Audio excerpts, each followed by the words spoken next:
All right, welcome, ladies and gentlemen. Tonight I have a special guest, Clint Richardson, and we're going to be talking about fallacies in the truth movement. We're going to continue on with the series. This will officially be part 3 of Falling into the Movement Traps, Fallacies in the Truth Movement with Clint Richardson. And anyone who watched the second part would be familiar with Clint's work and the clip I shared there with him and Brandon discussing the Federal Reserve. And Clint has such a wealth of knowledge that I actually want to pick his brain a little bit more tonight and get some Clint Richardson into the series live here on tylerbloyer.com is where you can find the work. We'll discuss where you can find Clint's work tonight. But yeah, let's go ahead and jump right into it, if we don't mind, Clint. Like I said, I brought you on because you're basically an SME subject matter expert on this particular topic. And we I don't did have spend to. a lot of time, a lot of That's my right. life, discovering a lot of things that I never expected to discover. I'll tell you that. Yeah, and along those lines, why did you become, affiliated with the Truth Movement to begin with? Hmm. And and how do you see it now? The way that you see it now, how did you come to the conclusions that you Long do? ago, there was this day in 2001 where I was sleeping in my apartment in New York City, and suddenly the World Trade Center was on fire. And that was kind of the day that I was sort of keyed into how weird things actually were because the I just happened to be in the weirdest place, which was right across the street from the missing persons center. And so we had the St. Vincent's hospitals down the street, and I watched the buildings fall from my roof, and nothing about it was right. But I learned some kind of interesting lessons that day. One of those is that cash is king because all the credit card machines were down. So if you didn't have cash, you didn't buy food, and there was no more food the rest of the day. And from that point on, I mean, really, I just started looking into things after that, mostly because the news was actually speculating for just a little bit. Like the first day, there was all this different talk and all these stories coming in, and then everybody had the same story, which was Osama bin Laden, et cetera, et cetera, et cetera. So I knew something was off there, and nothing made sense. But all of a sudden, they just knew everything. All the details were in. Everybody had the same media packet. So from that point forward, I think was really my sort of grand entrance into this whole thing because I went to shortly after that, and I also worked for the airline, so I had a little insight into some of the stuff that was happening there. Um, I moved to LA, became a sound engineer, learned my skills, and joined We Are Change and groups like that. Came to Utah, started We Are Change, which is essentially an activist group. And you know, uh, started doing this major deep dive type of research because I started questioning the so-called truth movement because it seemed like nothing that was being talked about. It was either promoting people like Alex Jones, who was monopolizing the whole thing, or it was some kind of fallacious thing, for instance, the Federal Reserve. And I'm like, well, I'm reading the Federal Reserve Act, and none of this jives. Right? I started questioning everything, and that kind of became my one of my things was just to say, well, wait a minute, this isn't true. It's only true in the truth movement, but you can't find any official source for anything. You can't. There's no. So I started going to patents and financial reports and all these things. Met Walter Burien, got into the audits of government essentially, and from that point on, I started calling myself a source researcher because I'm like, well, you know, why is nobody going to the source of things? Why is everybody speculating and talking about things that they have no idea whether they're true or not? And it took a while, but before long, that's what I became. And I suppose my downfall in the movement was just to start calling BS on everything because I'm like, wait a minute, this isn't true. You can't base a whole movement on end the Fed. Well, first of all, you don't have a replacement. You'd ruin the economy. Everything would die. um, but this notion that no one's, for instance, I challenged Ron Paul openly. I was like, listen, you're not talking about the audit of the Fed, which you actually mention in one of your bills. Why aren't you telling people there's an audit when you're saying audit the Fed? I don't understand. And now they're starting to bring that back up, here recently. So it just became this series of, wait a minute, that's not true. Why? And, it's coming from the usual sources, your Alex Joneses and your shock jocks and your what I came to really come to understand are it's a controlled opposition. I mean, if you control your opposition, then you have none.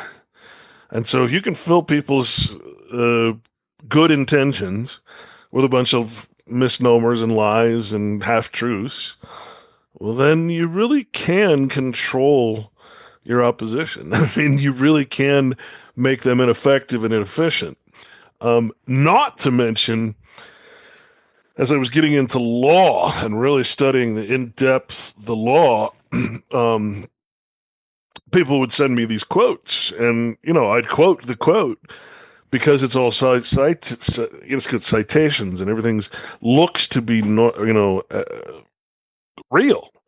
And I can't tell you how many times I got caught quoting something that wasn't a real quote. And I just kept wondering, how are these things being who's manufacturing all these false things and then saying they're true in this truth movement? Well, one of the things I came upon was the tax protest movement way back when. Found out the tax protest movement has been going on for a very, very, very long time, like 50, 60 years.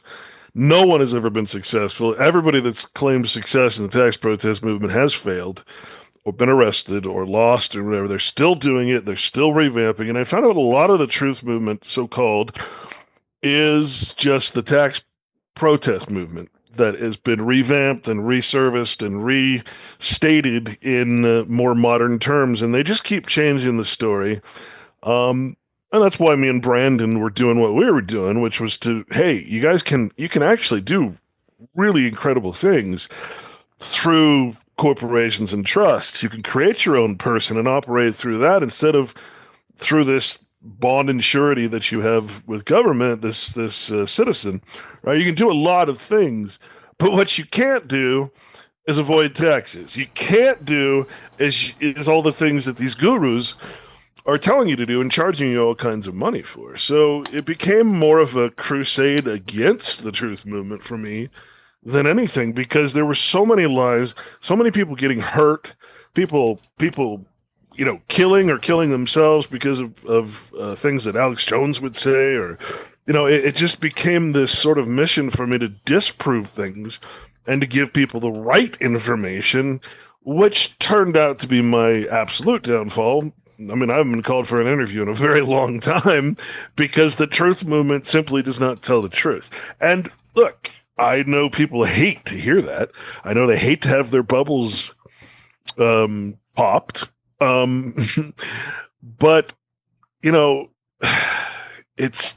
unfortunately, the truth of the matter is that there's very little truth going on in this so-called movement, the movement that doesn't move, basically. And I think that's the point. It doesn't move. It never goes anywhere.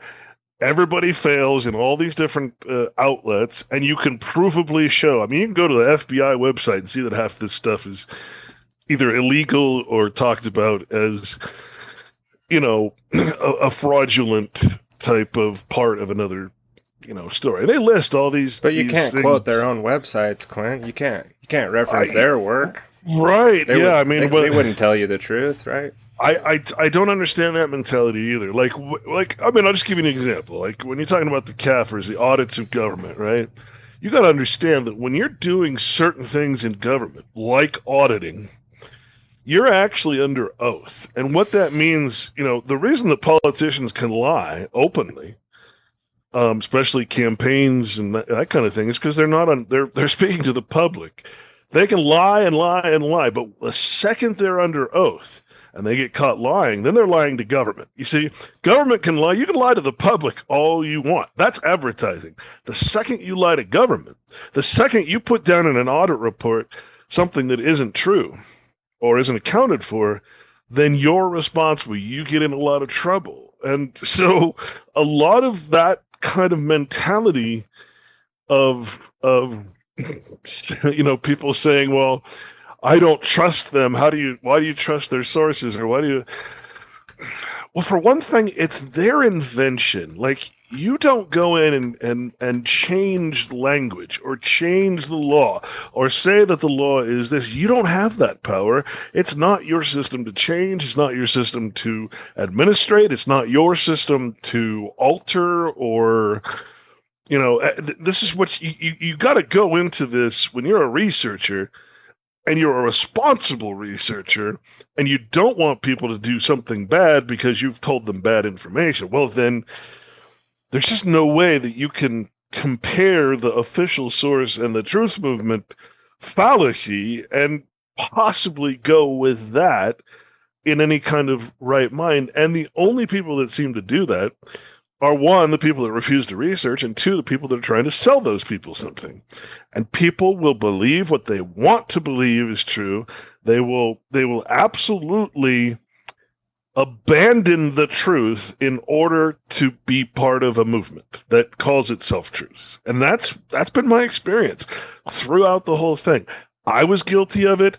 It attracted me because, hey, it's awkward to be out there and seeing things other people don't see. You want to have a group. You want to have friends but you become part of the problem instead of part of the solution, and you sort of form a club. Maybe one of the things I notice is that people will get together and just simply talk about other people, but never address themselves. Like, I'm not the problem. It's all the sheep, right? It's everybody else but me. Well, my message became, actually, the problem is you. And I know you don't want to hear it, but everything you're doing is either hypocritical, right? Or absolutely, it's against the law, or it's, you're going to get in trouble for it. You're harming somebody. And I found that a lot of people that are selling these products just don't care. They do not care about who they're harming. And that's the tax protest movement. It's been that way for a long time. And we've exposed everybody in it at this point. And for that, we are demonized. And I don't know what to say to that. I really don't. I'm out of it. I went the full route. I finally figured out how things work.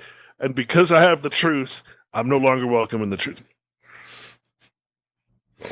Exactly, yeah, and for those who want to reference the work that Clint just talked about, him and Brandon Sterling have been breaking down a lot of these videos, and they're on Clint's Odysee as well, breaking down a lot of these topics, some of which we probably aren't going to go into in this series, but they are very good contextual work. The tax protest movement, like Clint said, and I discussed in the last video I did, the truth movement seems to sort of strap on whatever sounds good to appeal to whatever they're pushing and use it in more of a utilitarian manner. And so it's interesting how they'll take what the patriot mythology and the tax protest movement, which really shouldn't have anything to do with true freedom or an understanding and implementation of the concept of, and I know that there's multiple meanings to the word freedom, and we do try to cover that words have dual meaning, dual use purposes, but in the sense of, these topics getting mixed up with the truth movement, it's very interesting. Why do they even get wrapped up in there? It's kind of just legacy freedom and truth movement stuff that just continues on and gets wrapped up into the new stuff, and nobody really ever questions it. I was guilty of it as well, probably in some areas still am. Like you said, it's very important to be able to self-reflect and understand when you might be drinking the Kool-Aid, and that's a difficult thing to do, but I'm telling you, when you start to do it, The layers for me, it just keep coming off and coming off and coming. It's amazing. Like I thought I was leading up to the layers coming off, going through this rabbit hole, and really the layers in that rabbit hole continue to keep coming off as, oh, okay, this I was actually completely off. That's it. The more you figure out how wrong you are, the more right that you can actually become, because it's really helpful. I find that teaching is actually the best way to learn. So if I go to teach something or I make a video, again, I want it to be accurate, not true in the sense of public, what people want to hear, but what you actually need to hear. You need to hear the truth, right? The truth will set you free, and that is actually probably the most true statement ever. But we don't follow that. And what I've come to call the truth movement and the tax protest movement and the right, I've come to call it the false redemption movement. Because everybody's looking to, they want to redeem this and do this. And, after understanding how law works, how it's voluntary, and how freedom, true freedom, works, right? In what that actually means. The truth is, right now, you, me, everybody out there, anybody listening, you're free to do whatever the hell you want to do. You want to go rape, pillage, murder, you can do that anytime you want to. There's no gun pointed at your head. Don't ever fall for the anarchist lie that you have a gun pointed at your head. Where's the gun, right? And if you do have a gun pointed at your head, are you still not free? Yes, you are. You might be under duress or threat, but you're still free. You're still free to say no. As long as you can say no, then you're free, right? That's the keyboard. Now, that is one aspect of the truth. The second aspect of the truth is the consequence. Okay? Yeah, you can go kill, you can go rape, you can do all the things, and no one's going to be there to stop you. There's no police, right? They're there to take a report. They're there for the after effects, right? But the consequences of your actions are what makes you not do things. That's why we have a system of law. Now, whether that law is legal law, moral law, spiritual, natural, all these different terms that sort of all fit together like a puzzle, one being opposed to the other, right? You're either guided by your morals or by the fictional system that is in place, because you're unable to be self-governing. You're unable to redeem yourself, right? In other words, you're so addicted, and we're all guilty of this, right? We're so addicted to all the things that they offer, all the contractual benefits and obligate, all the things, all the money, the credit, all these things that we all partake in. We're so addicted to that we cannot fathom that that's why we aren't free. Right? The fact that we participate in that system, that we register everything, that we use the name that they assign to us, the person that's created with the birth certificate, all that stuff, that we use Social Security, that we do all these things, Social Security being a pension, right? A future obligation or a future benefit. That means you're contracted until that benefit is paid. Well, when's it paid? It's never paid. You're in contract, you're in apprenticeship the whole time, because Social Security goes till death. Well, the death of the person, right? The end of the contract. So, what makes you free? The reason I say it's a false redemption, they say, this is another thing, man. The second I found the Bible and discovered that the Bible is common law, it is the foundation of the entire English, first world, I guess you could say, common law. The entire structure came from English common law. It is copyrighted by the Crown. I mean, you're talking about what the concordances are, but everything is based on this Bible. Now, if you take religion completely out of the picture, meaning organized religion, which is almost always opposed to the Bible didn't even support religion, then you have a book of law. And that is your spiritual, your moral law, or what they call the negative law, right? But see, and that's, they say Christ is the Redeemer. Okay, that's why I say it's false redemption. You're looking for redemption in all the wrong places, right? What is Christ? Well, remember, the Bible's an allegory. It's a metaphor. It's not supposed to be taken as literal. So when you look up and you do the deep dive research that I've done over many, many years, you discover that Christ is actually the Logos, the law of nature, the universe, personified into a character that you can, how do you tell the story about the law, the spiritual moral law? Well, you have, what does Disney do? They create a character, right? That's every book in history was written this way. So you have this character, his name's Jesus Christ. Oh no. The second I hear that, I'm out the door. I don't want to listen to this guy anymore. Oh my God, these people just get over it, because you cannot understand anything unless you understand the basic foundation of what the law is structured on, right? And once you, it's funny because everything in there says, don't do anything legal. Don't be surety. Don't respect persons, corporations, all those things. Have no other gods before me, Jehovah, right? What does that actually mean? It means kings, presidents. That's what gods are. Judges in courts. We respect all these things, and therefore we're in the system. You want to be free of the system, you got to stop respecting persons, flattering titles like president, right?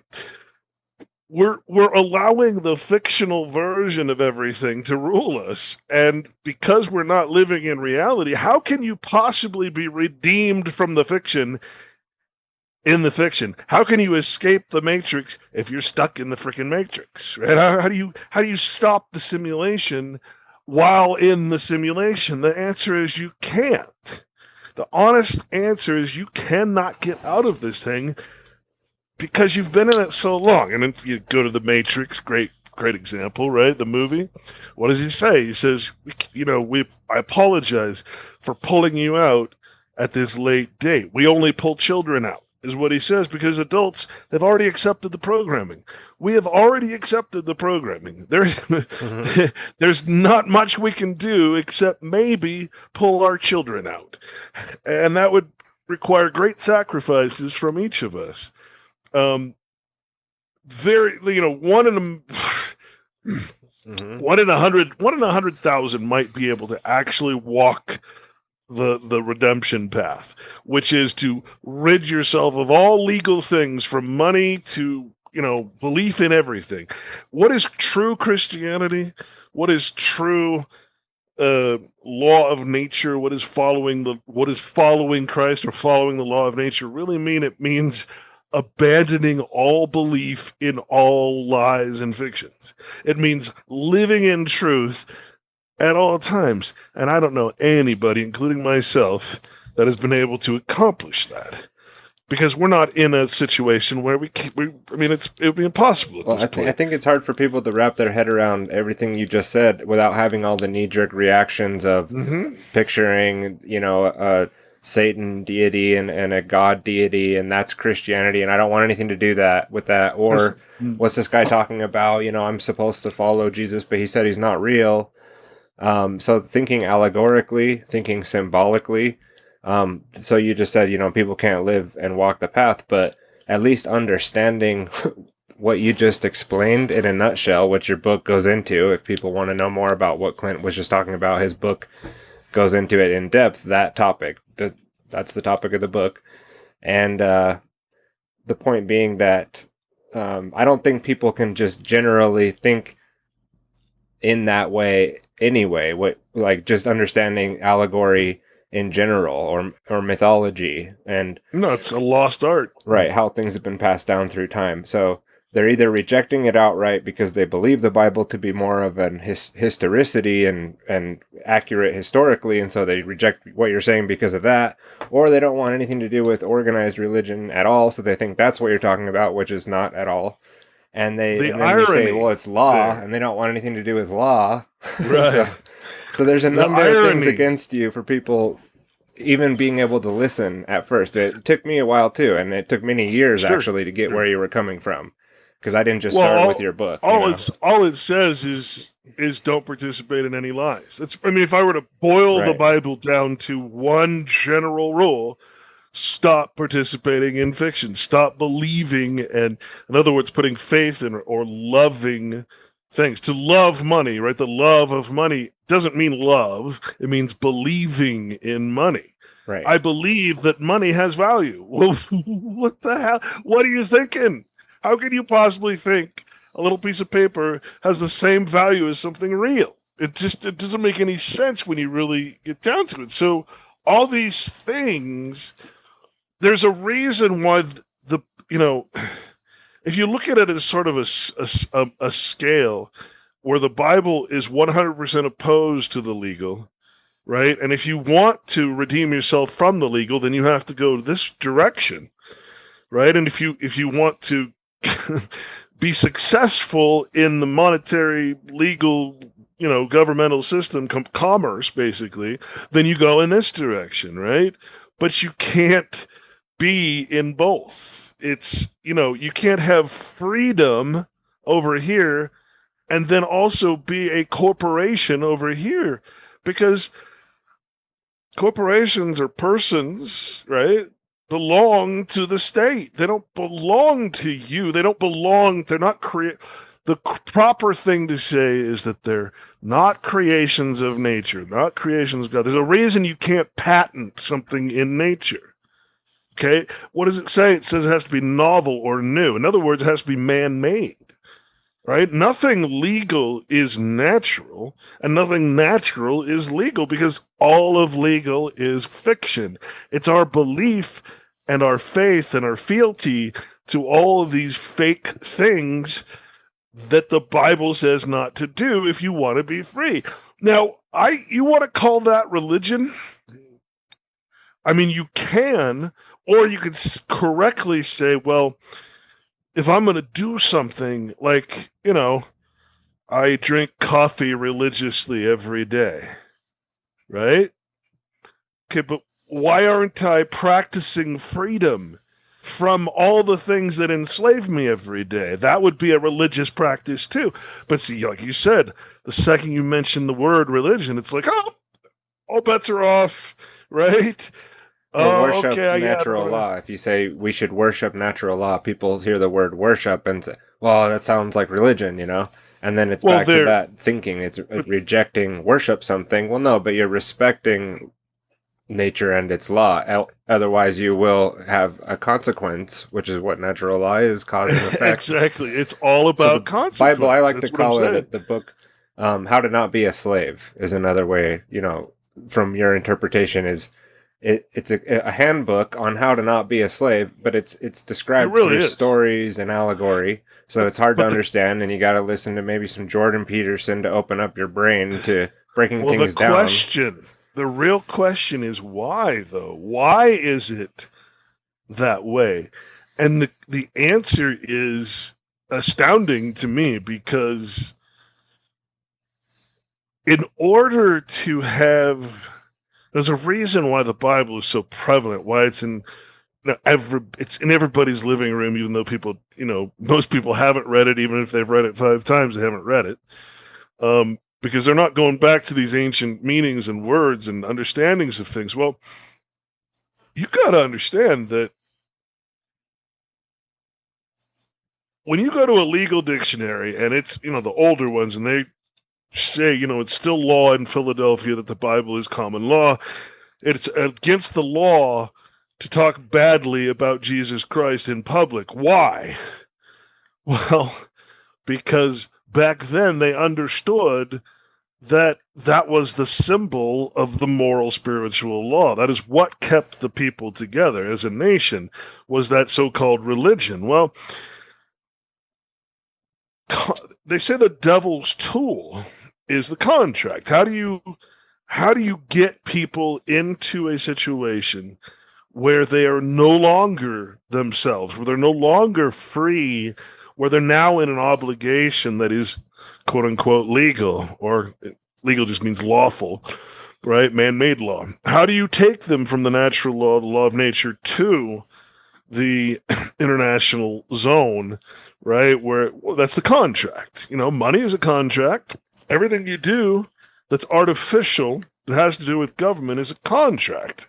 The person that you operate in is a contract. You're its agent, right? An attorney. You don't even know you're an attorney for yourself, right? Is why when you go to court, you answer, you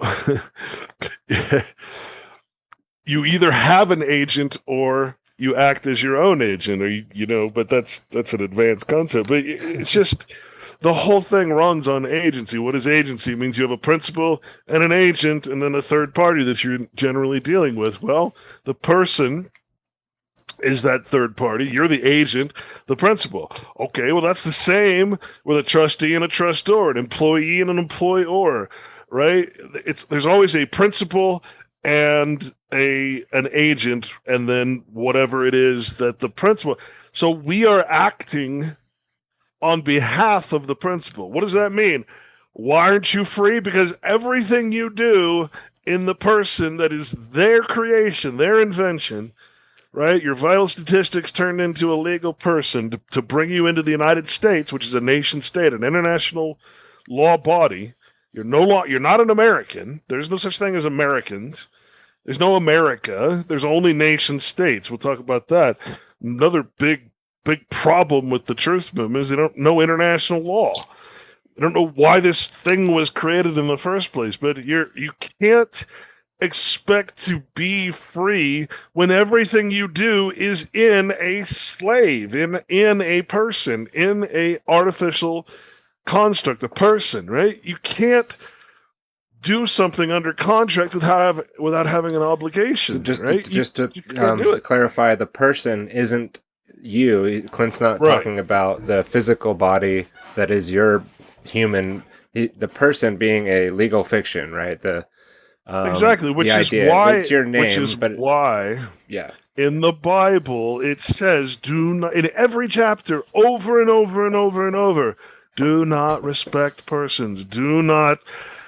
It's amazing when you figure out that that's what it's talking about, right? When you go to the concordances and the lexicons and the ancient languages and you start to understand, this concept of corporate personhood and enslaving people through persons goes back pre-Rome, right? When Rome conquered a country, what did it do? It made the conquered people, it said, okay, you're now citizens of Rome. Well, what do you think a citizen of the United States is? What do you think a citizen of any nation state is? You're a conquered people. And see, when I say I got to the end of the journey, when I say I got to the end of my journey, like I wanted to know the truth. How does the world actually work? And the only way that you can do that is to stop thinking internally, right? The perspective of a slave, and start looking externally. When the Constitution was made, right? Who was that an appeal to? Who were they actually making the Constitution for? Do you think it was for you and me? No, it was an appeal to the international body because in the 1600s, you had the Treaty of Westphalia, which said the nation-state model was now going to be the model. And so you had revolutions, and every country in the world became a republic. You had the Republic of China, the Republic of Russia, the Republic of the United States. Everybody in Bangladesh. You go read the Bangladesh has a constitution too. It says, we the people of Bangladesh. Do you think that's talking about us? No, it's talking about the elite, the states, right? When you're talking about the states, you're talking about the representatives, the senator, the congressman. Those are the people. The people is plural. You're not a people. You're not part of the people. It's just a giant lie that's put on us. So you've got this international. That's another thing. Huge. Every country in the world was tricked into becoming a republic, right? Oh, republic, if you can keep it, as they say. Ho, ho, ho. Well, that was more like a practical joke because nobody can keep a republic. It's impossible. But every single one of those damn republics all across the world, ours being one of the last, got a constitution and became a nation state. So Bangladesh became Bangladesh. Cuba became Cuba. Ireland became. But if you look from an international perspective, we're like states' rights and state sovereignty, and I'm sovereign. Well, okay, let's just get rid of that real quick because there's a big movement on sovereignty, right? But to be a sovereign, guess what? That means you're a god. That means you have to rule over people. So anyone who says, I'm a sovereign this or sovereign citizen or I am sovereign, well, okay, where are your subjects? Where's your kingdom? Because all the territory in the United States was already purchased or conquered. Purchased and conquered are the same words. Louisiana Purchase just means the territory was conquered, but peacefully through contract, right? Through sale. Okay, so the whole territory of the United, every state that was ever put into, a constitution was a creation of Congress signed by the president. Okay, it's not like the states existed before the territory was purchased or conquered in war. So it's all United States territory. What is United States? A nation state in the international model, part of the United Nations, right? So here's the problem. Inside the United States, with the slave mentality, not really ever studying anything but our own beliefs, really, right? Part of the fallacy. We're sovereign, and we're the people, and we we do. No. Actually, there are no states. Internationally, states aren't recognized. There's only one form of state, and that is a nation state. What is the nation state? United States, which conquered all the territory. It forced every state, if you read your constitution, which, again, nobody reads the Federal Reserve Act, but they say the Fed is private. Well, nobody reads the freaking state constitutions, which say all public lands are ceded to the United States. Which is why 89% of Nevada, 83% of Utah belongs to who? Not me. I'm not the people. No, it belongs to the conquering nation state. Okay? So we don't know we're a conquered people. We are told that we are a free people, but remember, what does free mean? It means franchise. Right? We're in a franchise. What is a franchise? The person. We're given like a business. The negative aspect, right? Or the legal definition. Right. So for everyone that has a knee-jerk reaction to that, oh, he just said freedom's not real. No, well, I mean, hey, is a rat free in a cage? You're talking about in the construct, yeah, in the construct, right. Which you're free in. within the borders. Right. You're free to operate as they tell you can operate, which is the law. Mm-hmm. And you're doing so in one of its vehicles, which is a person. It doesn't get more clear than that. So basically, the whole entire model. Now, what is recognized internationally in nation states? What isn't? California, Nevada, Utah, New York, England, Scotland, Ireland. Those don't exist internationally. Those aren't states. Those aren't sovereign.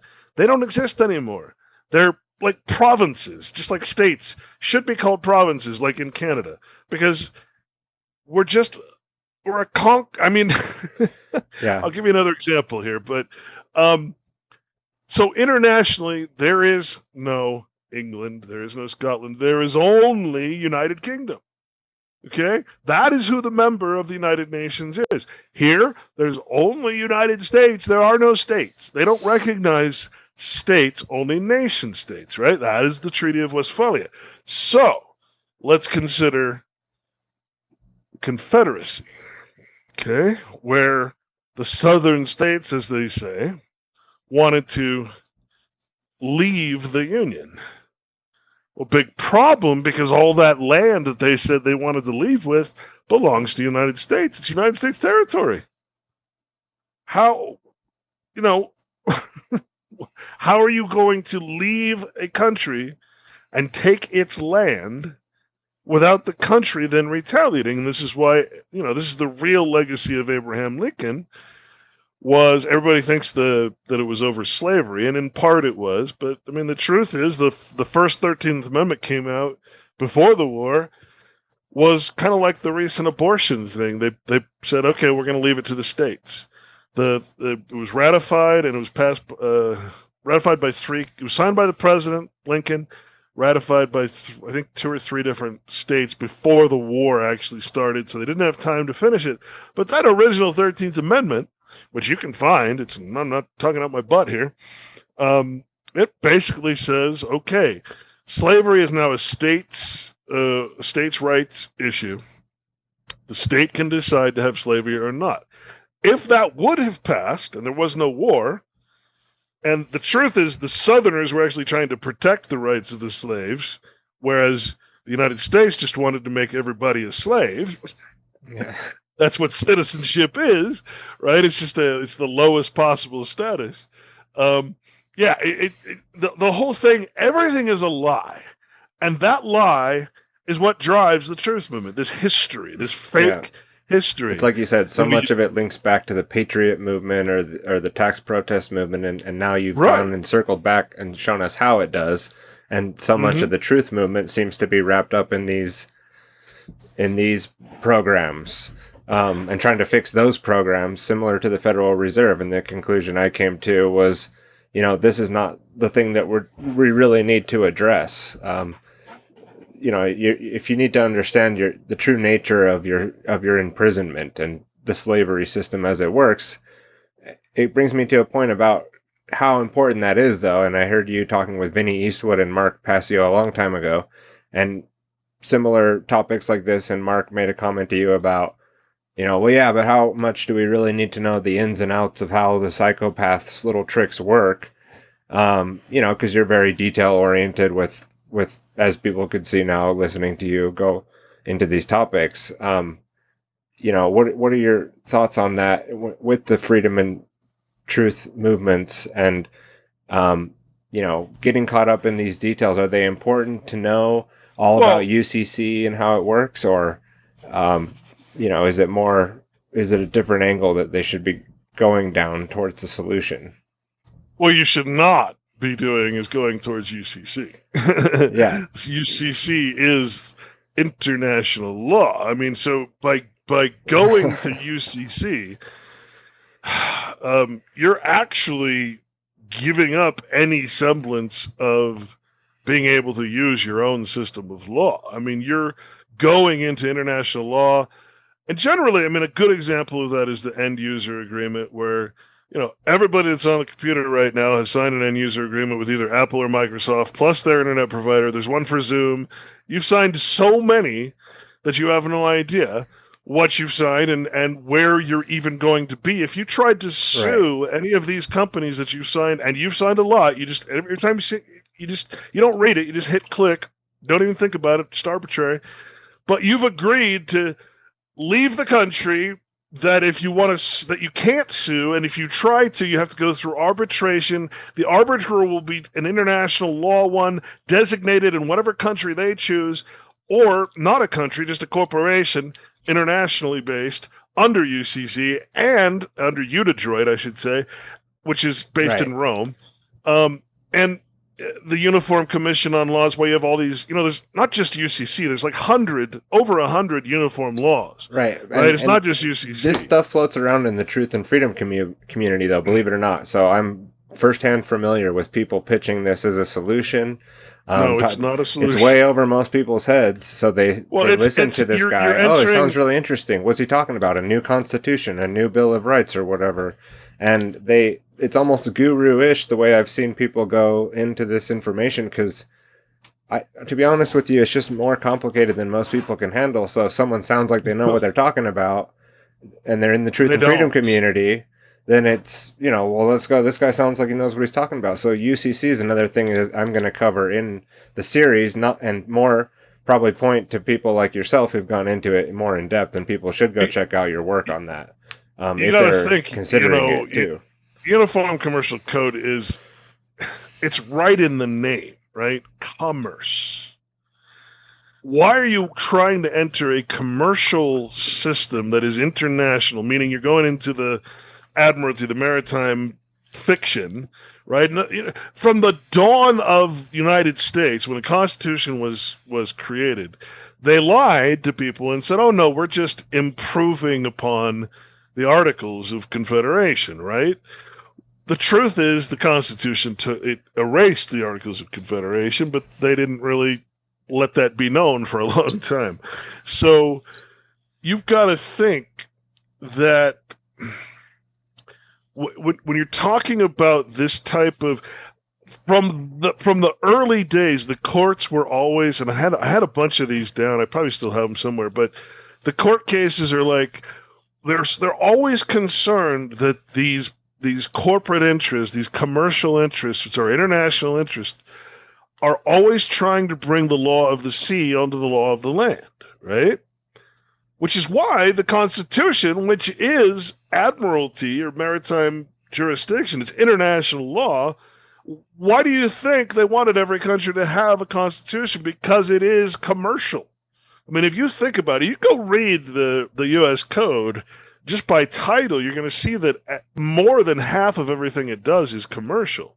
The things that aren't commercial, that are actually legitimate, if you want to call it that, not de facto, are things like, environment, agriculture, that kind of thing. But the rest is banking. And what's the only product that America or the United States or any country actually has? It's the dollar. Right? It's the money. That's the only product any country actually has. Yeah. Right. The value of what it claims is their money, right? So, I mean, that's the only thing the United States actually produces. Everything that we produce, though, we do it in their name, and therefore it owns everything, right? That's how stupid we are. We do it voluntarily. We're so dumbed down that we don't realize that the communist planks and the Communist Manifesto and the whole idea of selling your labor as an employee, selling your intellect. How many things have been created by brilliant men that have only been handed over to some artificial construct, right? You're losing all rights to your, and worse than losing the rights to your invention, you're giving those rights to someone that's going to abuse them, shelve them if it's going to actually help people, right? I mean, you could cure cancer, but if they don't want that cancer, if that company doesn't want the cancer cured because it's too profitable, they're going to shelve the cure. And they're going to say no one else can use it. You can't even, I mean, cancer, here's how bad it is. Cancer is, I said earlier, you can't patent something natural. Well, that's why they patent and all these different diseases, because they're man-made and they're novel. We've taken this batch of cancer, we've combined it with this batch, and now we have a new cancer, right? So all those kind of things, genes and things they create, are actually patentable because they're novel or new. They're combinations. They're not original, right? They're not part of nature. They're things that man-made. Only things that are man-made exist in the legal. That's why I try to tell people the difference between the person and you. You're here, but you're participating in TV land over here. You got this fictional character on the Monopoly board, and everything you do, you roll the dice, you move. Well, that Monopoly piece, that person cannot move unless you move it. You're the agent. And you're doing that on behalf of the principal. And everything that thing does stays in the Monopoly. And you're just out here getting paid to be an agent, right? A voluntary slave, voluntary subject. Or what they say is a subject or a servant, right? So, I don't know what to say, man.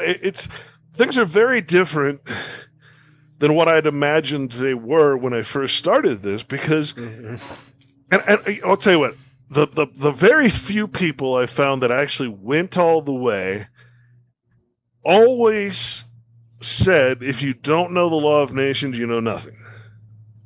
Okay, if you don't have the law of nations, if you don't understand international law, you know absolutely nothing.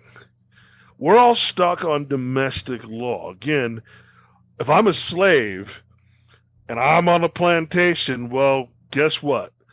In my conscience, I'm going to think all law comes from my plantation owner, right? My slave owner. Well, yeah, that makes sense. So we're domesticated. We're domesticated subjects, servants.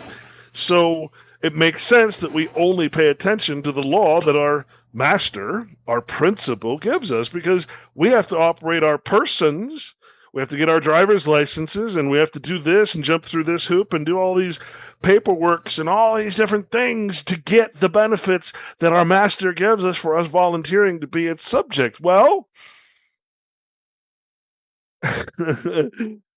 we don't realize that that master is subject to an entire globalist society, the United Nations now, started out the League of Nations, right? An old concept that's been going, the Roman Empire, essentially. We don't realize that our master is a subject of another master, the international body. And that's been that way for a very, very, very, in fact, I really can't think of a time it wasn't that way. The problem is that we're all afraid of globalism, but globalism, there again, I don't really know a time when globalism wasn't already kind of there, right? It was always kind of there.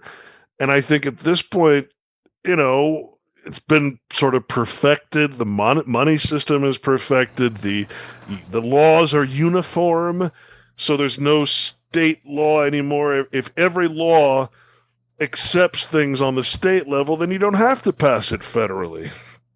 So yeah, similar how to the internet was built on porn, like that system you're talking about was basically built on drugs with the British East India Company, right? So that's sort of the beginning of what you're talking about. Even the Maritime Admiralty law, and then the system as we have now is really just generating from that old British Empire. But what do you say to the guy that's in the voluntarist anarchist movement that hears what you're saying but says, well, Clint, I don't really care about any of those things. I already understand that's all bullshit.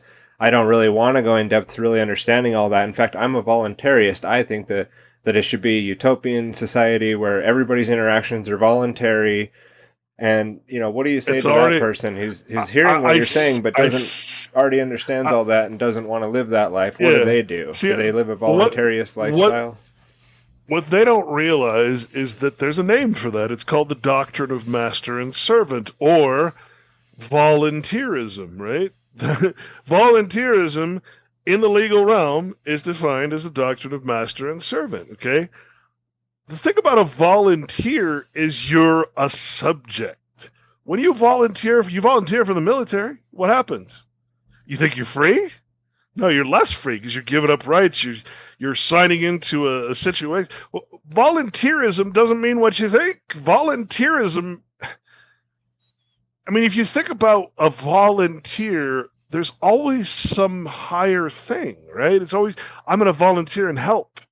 Well, what do you help? What are you doing as a volunteer? You're never volunteering to be the master, right? I mean, so the very concept of anarchy, it's very similar to any other movement. They've changed the meaning of the word, right? To mean no ruler, which is a very small part. What that really means is no God, right? No higher power, no authority over you, no moral law, no physical law, no law whatsoever. It means in every dictionary ever published in the entire world, it always means the same thing: lawlessness, no law, no God, no ruler, no nothing. It's pure lawlessness. So to change that and say no, anarchy is this. Well, why do you have to call it anarchy? Why don't you come up with your own name? Because anarchy has been around for a very long time. It's well defined. It's the basis of many, many very healthy and good debates or, dissertations on lawlessness versus having the law, etc. Right? Mm-hmm. Now, if you go to the Bible, it says, have no God before me, right? And take no law, no doctrine before mine. Doctrine just means law, right? So even if you were free, you would have to have a law. Now, the argument I always make to the anarchist is, how are you going to enforce lawlessness? Because at some point, you're going to come up against somebody who's going to demand that you do something that they consider as anarchy, right? Because they've redefined it. It's now their system. It's not just a word to describe a state of existence. It is now a culture, a movement, right? So at some point, there's now rules. Well, wait a minute. I thought it was rule. It's supposed to be no rulers. No, how can you have rules? Right? It's just this constant sort of never-ending contradiction between, well, and ultimately, if you're going to have an anarchy, you're going to have to become its master. You're going to have to put yourself in a position of authority to enforce the lawlessness, the anarchy. It doesn't make sense. It's absolutely ridiculous. Now, if you invert that and you say, okay, these guys don't want to know the law, they don't want to know anything about contract law or personhood or legal system, I'm like, well, wait a minute. So you're telling me you have a driver's license, insurance, all the trappings of being a citizen, a legal person, and you don't think that the set of rules that governs that person that you don't own, that you're participating as, that you're showing identity, that proves your connection to it, that's the law, right? You're suggesting that you're under a system of law that is bigger than this house when you put it all together, right? Massive, massive tome of law. And you don't think it's important to know anything about that law. You're saying that you could be under a system of law and be completely ignorant of that law. Would you sign a contract that said you have the right to be put in pain, punished, taxed, licensed, extorted, put in prison, all the different things that you are eligible for, that are your rights listed in the Civil Rights Law, Title 42, Section 1981. Would you sign a contract? Would you be, or would you act in person? Would you continue to be a citizen, use your driver's license, all that stuff, if you knew, which is the truth, that by doing so, you have the right to be put in pain, punished, taxed, licensed, and extorted of every kind. Extortion is exaction. Exaction means taking more than is your due, or just, confiscating your gold or whatever, right? These are your rights as a citizen of the United States. You don't think that's important? And then they say, oh, well, no, I'm an anarchist. What? How can you be an anarchist and also be a person of the United? How can you be, and here's the great question, That's a good how point. can you be an anarchist and also have a corporation that is completely based on the rules? The corporation is part of the system that you're supposedly not a part of because you're an anarchist. Right. None of this makes sense. You Anarchapoco or whatever it is, the anarchy conferences, I'm like, you guys have no idea. How do they get there without ID is what I always wonder. How that too, yeah. Flying back and forth. Yeah. I didn't know that they let you do that. Yeah, so the whole thing, it's a non sequitur. The same thing applies to atheists. It's a contradiction. So instead of trying to get and fix the contradiction, let's just remove it. I mean, people get so hung up on this particular argument. There's probably so many people going to get triggered if they're listening and they're an anarchist, because they have a hard time looking at it in that way, because they're stuck on one way of seeing. They're stuck on one thing. The meaning of the word. Right. They're putting their own meaning to a word. But even then, it's not a good argument, because they say there's no master, but there isn't. Wait, except for, that's why I always say the except for natural. Well, then there is a master then. So if there's no masters except for, then it's not there's no masters. There's an except for the natural law, right? That's the spiritual anarchist. It's another hyphenated anarcho-capitalist. That doesn't make sense. Right. That does There's a not contradictions make sense there, so I don't know why we need to drive the word anarchy as the solution if it's full of contradictions, like voluntarism, same thing. Okay, I can see your side of it when we look at it from this way, but if we're looking at it holistically, there's a lot of contradictions. If we're looking at it dialectically, we can see where the problem is. And you don't then try to go, well, I want to fix anarchism with a hyphenated ism at the end, and that'll be our group, and our movement is going to be those kind of anarchists. And that's what you see too Yeah, when the Well, government, in then your definition, is the ultimate anarchist, is the government, because they're the real lawlessness, right? Because they don't have any sort of principles that they actually stick to. It's just making it up on the what fly, essentially. So, here's the real true great question, lawlessness. right? Especially for the anarchy gurus, which are always corporations, right?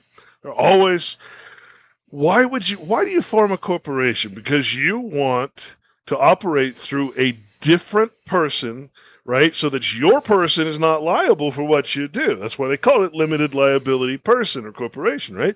So the reason that you form a corporation is specifically to enter into a system of law where the contract makes the law. So you're actually saying you're an anarchist and then entering into a system so that when you do commerce, which is completely under the law, the commerce clause is the most often quoted clause ever, right? So that when you do commerce internationally or nationally, you're protected by the law.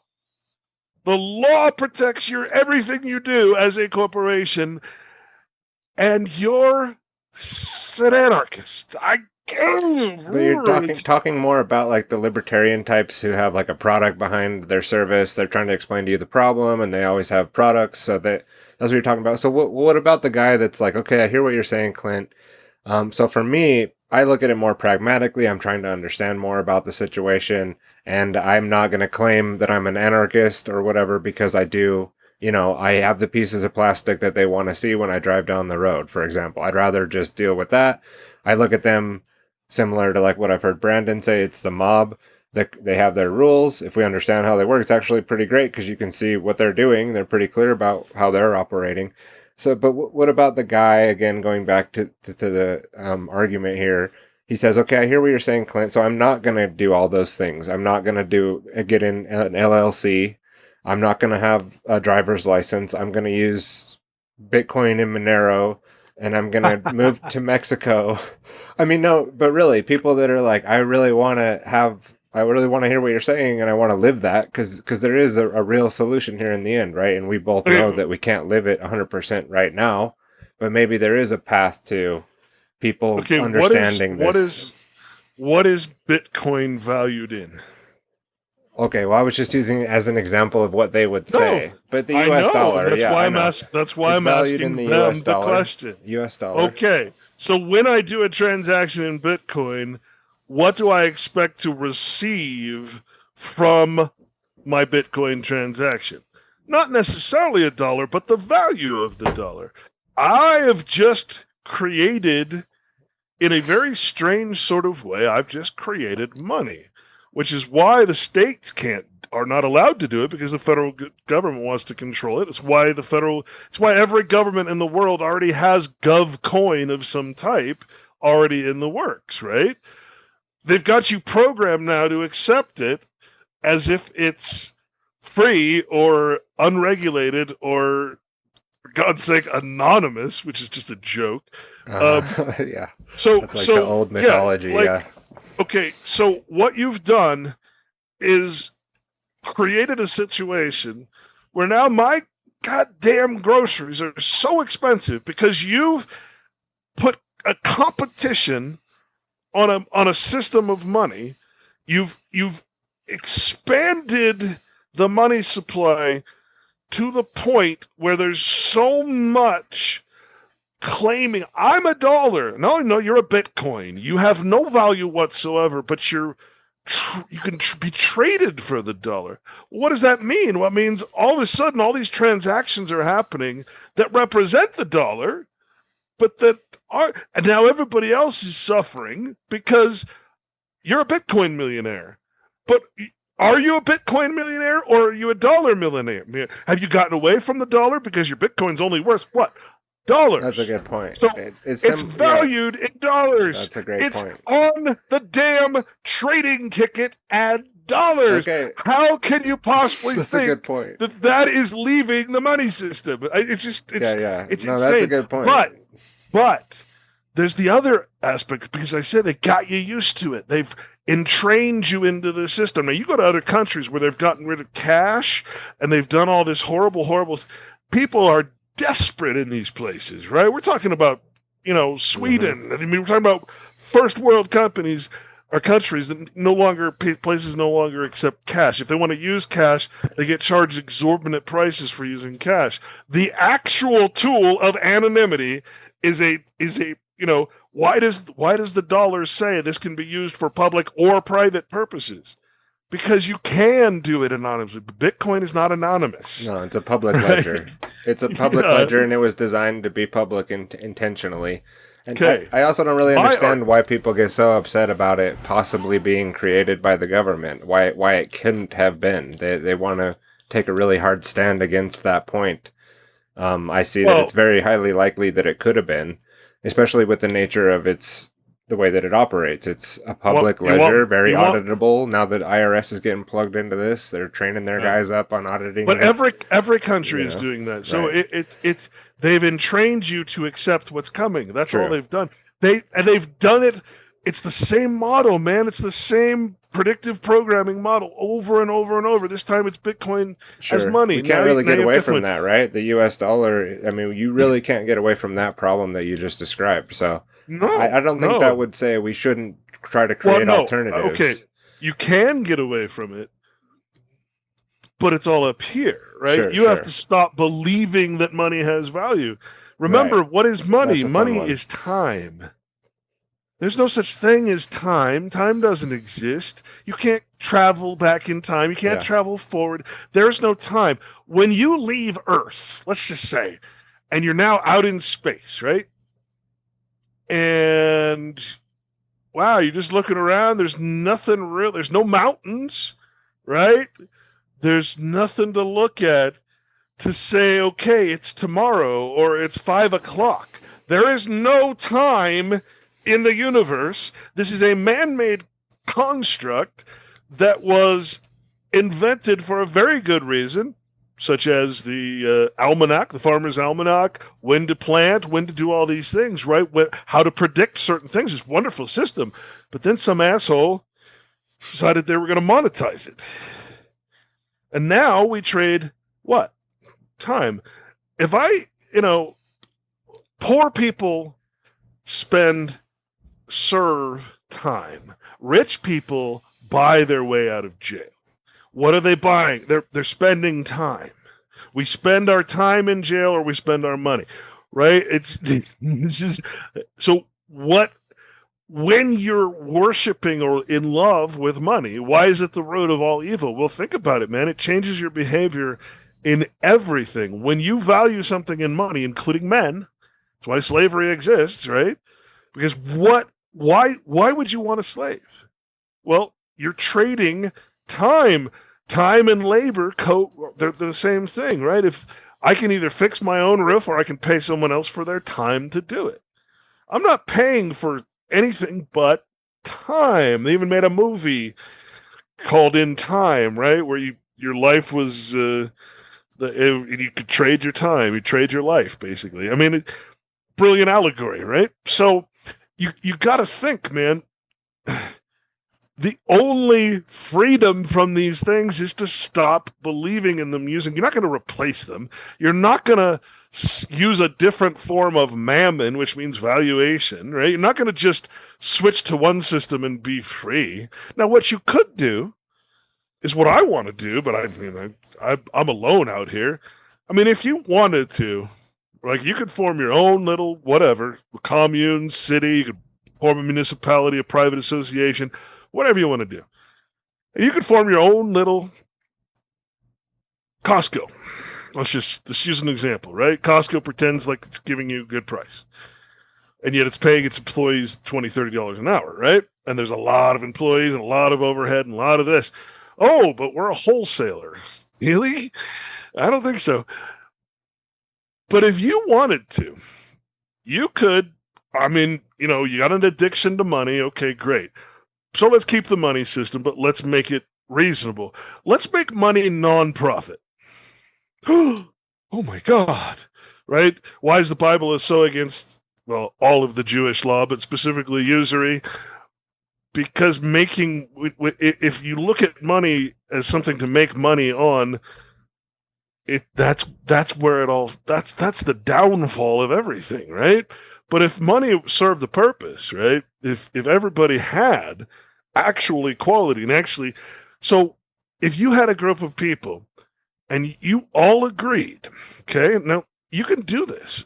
This is just, again, private association, whatever, has all kinds of power you don't understand. Mm-hmm. You could technically all live in we'll just call it a community, a town, a whatever. You could buy a whole municipality. Cities are for sale, right? They're just commercial entities. They're called municipal corporations, right? And you can form your own government, have your own police, do whatever you want in your municipality, but keep it private. Okay? Don't accept federal funding. Don't accept state assistance.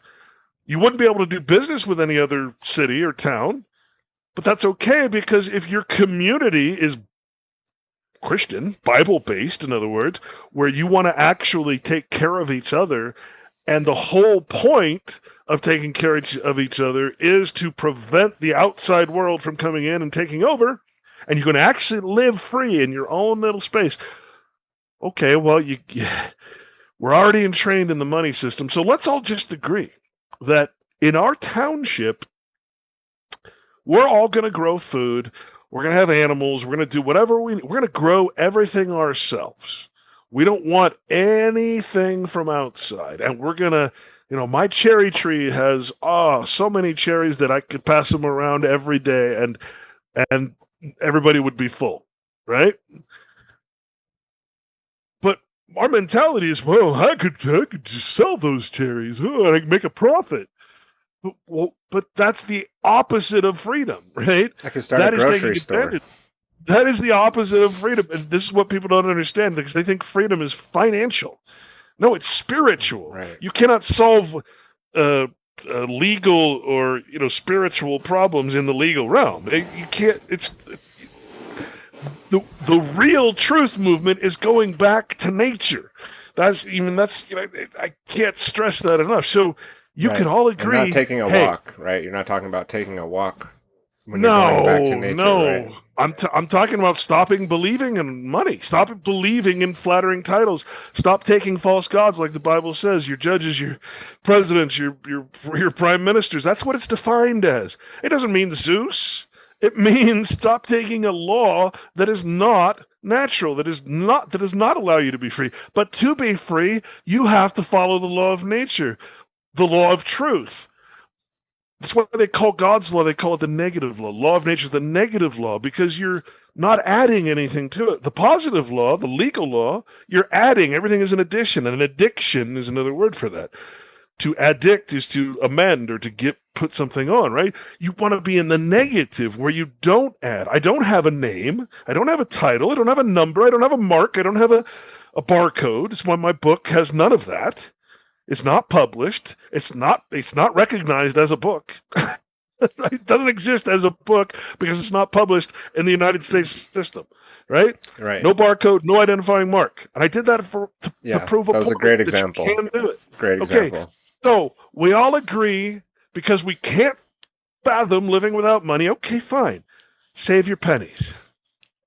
Go get a bunch of pennies, and you decide mentally that the dollar itself is just a token anyway. So change it.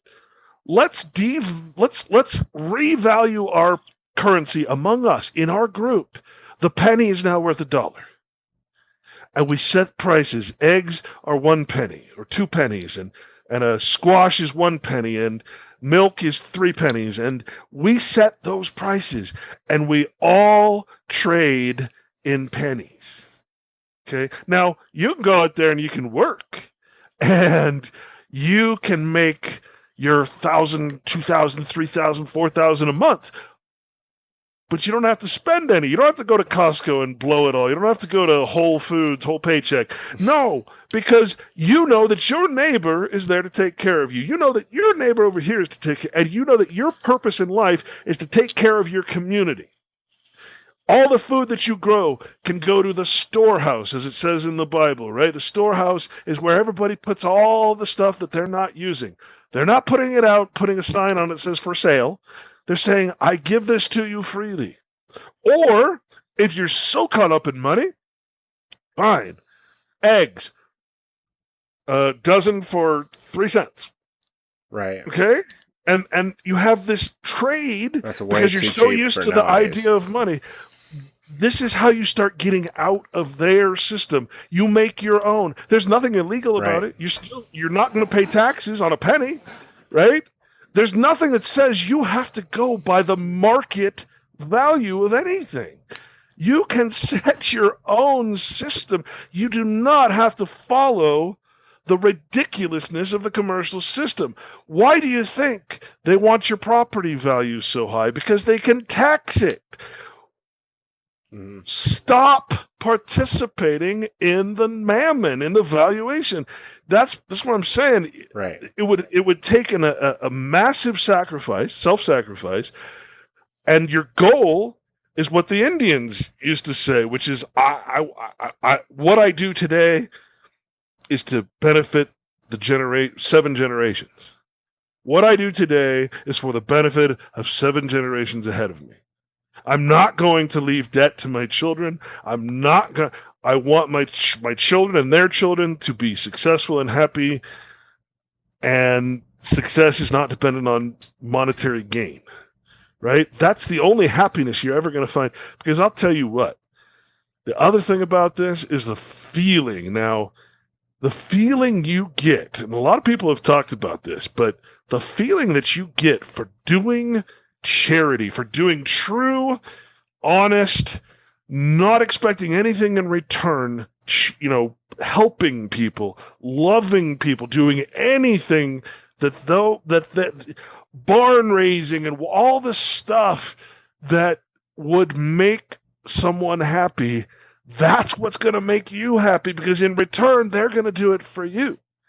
And if you live your life, do you know how much energy it takes for us to constantly be in this legal realm where we're all opposed to each other? We're all in competition. We're trying to harm one another, to bring you into law, is to claim you by your name, to have debts, to do, oh my God, everything's conditional. And I don't think people can even imagine for 1 second, because it's only happened a few times in their life, where they saw something and instinctively did something completely the kind of charity that the Bible talks about, not the nonprofit kind where they're profiting while pretending to do charity. No, okay, the actual effect of doing unto others as you would have them do unto you. I cannot tell you how good that feels. Now, you have to do all kinds of bad things. You have to harm so many people to get any kind of feeling of energy, right? And that energy goes quick because it's a negative, it's a bad energy. But when you express love, charity, forgiveness, oh my God, you feel so good, and that feeling lasts. So imagine living in a place where everybody sought that feeling at all times. There's, the highest law, love, charity, and forgiveness. Not lust, love, charity, forgiveness. If you got forgiveness, well, gosh, you just eliminated the whole court system. One branch of government, gone. Charity, you just eliminated commerce, gone. No need for the federal government, right? And love, well, love thy neighbor as thyself. I mean, there's a reason that's the highest law. I mean, why is this such a basic, obvious, self-evident thing disregarded because why? It's in the Bible? What do you think the legal system is set up to do? It's set up to be against the Bible. The Bible is against the legal law. So I'm telling you, you got to understand that the legal law cannot require, enforce, or do anything on the moral, spiritual level. It cannot enforce good behavior. It can only promote and protect bad behavior. What is bad behavior? Well, it's not charity, it's not love, and it's not forgiveness. right? If you're in the court system, you're not forgiving, right? You're certainly not making amends. You're not trying to fix any problem that you created, right? So obviously, the powers that be, and that always have been, this is the Satan. This is the notion, the allegorical notion of evil is that which is opposed to what we're talking about. And so we're all caught up in the contract. We're all caught up in the devil's tool. We're all caught up in the money. We're all caught up in these things. And then we wonder why we're not, why don't I feel free? Why don't I, why do I have all these problems? Why am I in debt? Why can't I have this? Why can't, you could have anything you want. I should say you can have anything you need, right? If you just put your wants aside and you find a mutual group of people. Doesn't have to be a bunch.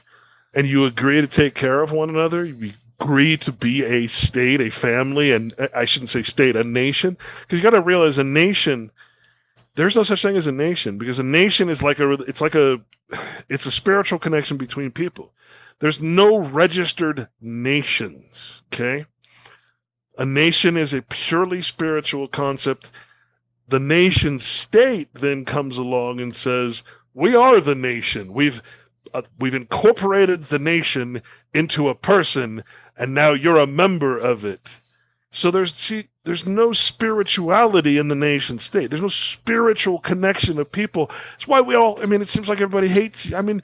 Everybody is in hate, not in love. We're not taking care of one another. We're not doing anything good. We're constantly talking about truth movement shit, and none of it is what we should be talking about, right? And that's what happened to me. In a nutshell, these realizations, the understanding of international law, this is why I don't participate in truth movement stuff anymore, patriot movement stuff, because the idea of patriotism for something like this disgusts me. I can't even imagine.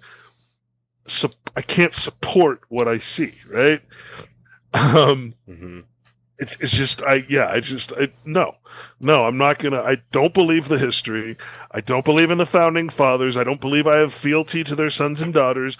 I don't believe it. I don't put faith in it. I don't have false gods. Now, inversely, I also don't say, I'm not stupid enough to pull some of this sovereign citizen shit and get my gun out and pretend like I'm going to fight. Like that guy a couple years ago got totally blown away up there in Farmington. Like that was a couple miles from where I grew up. I know you guys talked about that too. Yeah, you have to. There's a lot of talk about survival. There's a lot of talk about that kind of stuff, and I'm like, man. Prepping. Have you really thought about, like, do you really want to survive in the kind of crap that you're preparing for? Do you want to be a survivor? Because honestly, I thought about it a lot, right? And in every story, in every historical society, the people that had knowledge, the people that wanted to pass on what I'm talking about, they blended in. They didn't try to stand out, because if you stand out in a situation and I have a feeling we're coming into that situation where you're going to be hated and outcast and thrown out or imprisoned or whatever, executed publicly for talking about going against that system. Posting a meme is what they're doing now. If you post a meme that goes against what the crown says, they might show up at your house. So. But I would rather, in my purview, I would rather be in the background, able to teach people and spread and keep the actual truth, right? The actual history, the actual reality of things, to keep that going. You've got all these resistance fighters, you've got the underground, right? That doesn't imply that they're out holding signs or confronting people and saying, "Watch this Alex Jones video." No, they're a resistance is not something that you do out in the open necessarily. In a situation where doing it out in the open is going to get you killed or put in prison. What good is that going to do? So survival is another sort of truth meme that has been now taken over by the the mainstream, right? The Fox model. That's the other thing. No, but I really do appreciate you explaining like your vision of how it could work, but it's really not up to you to have the perfect answer to that question. And it's not up to me either. Like we don't need to have the exact way that it would look because in a universe of abundance, there's many possibilities of how that might look. I think going back to getting people to understand the nature of slavery and how it is in their mind, and that the way that their position is to enslave others to a system that they believe in, and that they're willing slaves, and that's not a good thing to be. I mean, I consider myself more of a prisoner in the system, and kind of stealing that from the series The Prisoner with Patrick McGowan, right? And he goes through and he doesn't give up. He realizes the condition that he's in, but he never gives up. And then in the end, it's funny because what he finds is that the real ruler of everything that's making all the decisions in the background is just an AI supercomputer, right? Which is where we're headed into. I think we're already there. I really do think that this future shock thing that the current administration is doing is partially run by AI, advising them on how to run this sort of an op that they're running, where it's all just too much. Everybody's saying, I can't watch it anymore. I'm tuning out. I'm not even going to listen. But the good part is you don't have to listen to all that crap anymore. If it, once you start to understand that it's all just when you take the perspective of, okay, I'm part of a conquered people, just like in the Roman days, that was, I was dragged out of America and put into the United States. That's what the birth certificate does. It takes you out of the state, puts you in the United States. Makes the United States your domicile, where your law comes from. Okay? And you confirm and ratify that by continuing to act in that part once you reach the age of consent. So you get a bank account, you keep using that person that was formed by that birth certificate. You've just consented. You've just shown consent. You can't say I don't consent. You can't commit fraud and then say it's fraud when you're benefiting from the fraud, etc., right? Now go back to Bitcoin, right? What they've really done with Bitcoin, and my opinion is that Bitcoin was the first project of the AI. It is the creation of the brain of the AI, because if you think about what the block and the chain is, it's very much like the synapse, right? Each block is an idea, and then it's chained to the next idea. But the thing is, it's not linear. All those ideas are chained together, forming a nonlinear artificial intelligence. So every idea that's out there, and that's what scares me the most, is if artificial intelligence is basing its understanding of things off us, I mean, we're really screwed then, right? I mean, if it's taking information off the internet, it's real trustworthy, right? So, right. It only has the information that we've created. It only has available the grammar that we've given it. To your point on the trivium, that the trivium method being only useful enough with the grammar that you have, and the conundrum is you can really never have all the grammar. So remember that the trivium deals with logic, and logic only applies to man-made things, whereas reason, which they say is the light of God, right? Reason applies to nature or real things, whereas logic is only something you use for man-made problems. So if you differentiate reason and logic in that way, there's no logic in nature. Okay, but there is reason. Reason things exist the way they do and how they interact. Logic, that's a man-made concept. I don't know. Right? I would say there's logic in nature. It's just not tangible. But even the scientific method relies on something like logic, though it's immaterial. So Yeah, but think about it. There's no science in nature. There's no numbers in nature. There's no yards. There's no measurements. That's all man-made.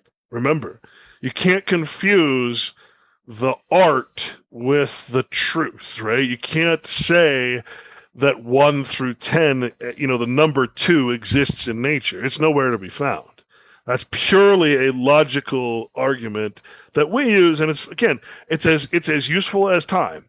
But the second that you allow sacred geometry, just same thing, man, anarchy, sacred geometry, all these things, they become a religion, right? When logic becomes your religion, and a lot of people fall for it, then you lose your reason because you're focused on man-made things, and you're no longer able to reason.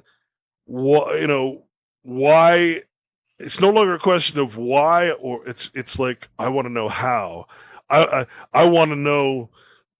I mean, think about it. Think about like they have taught scientists. Scientism is a religion, right? They say there's constants. There's no constants. Gravity's not constant. There's no constants. It's a lie.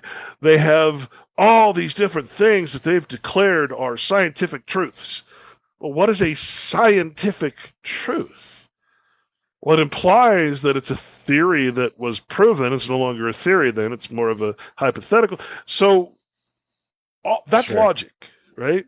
And now they have shows on Right. television that say, come explore the universe. We know nothing about the universe. We know this much about the universe. We know this much about the sea, let alone the universe. Right. And people fall for it. People that worship scientists. We it's could scientism. see 0.0001 less than that percent is our understanding and our ability to perceive reality. I would say we have a thick. And lens. I argue that is happiness. You're not supposed to know. Okay, you're not supposed to know Sure. the way the universe works. You're in this beautiful garden that you're allowing to be poisoned and replaced with artificial things. That's what you should be protecting, not allowing a parking lot, not going to a museum to see the last tree. That's ridiculous. So this is the same thing with religions. Most religions coming from theosophy and, these old the Quakers and all this stuff. This idea of an afterlife is also very ridiculous. Do you know afterlife is not in the Bible? No heaven and hell. Those concepts are not in the Bible as religion teaches it in any way, shape, or form. I've looked. I've found, old references to what hell was, and it was. They used to take dead bodies of animals and people and trash, and they used to put it in a certain area. And if you were a criminal, they would put you in that area too, and they would call it hell.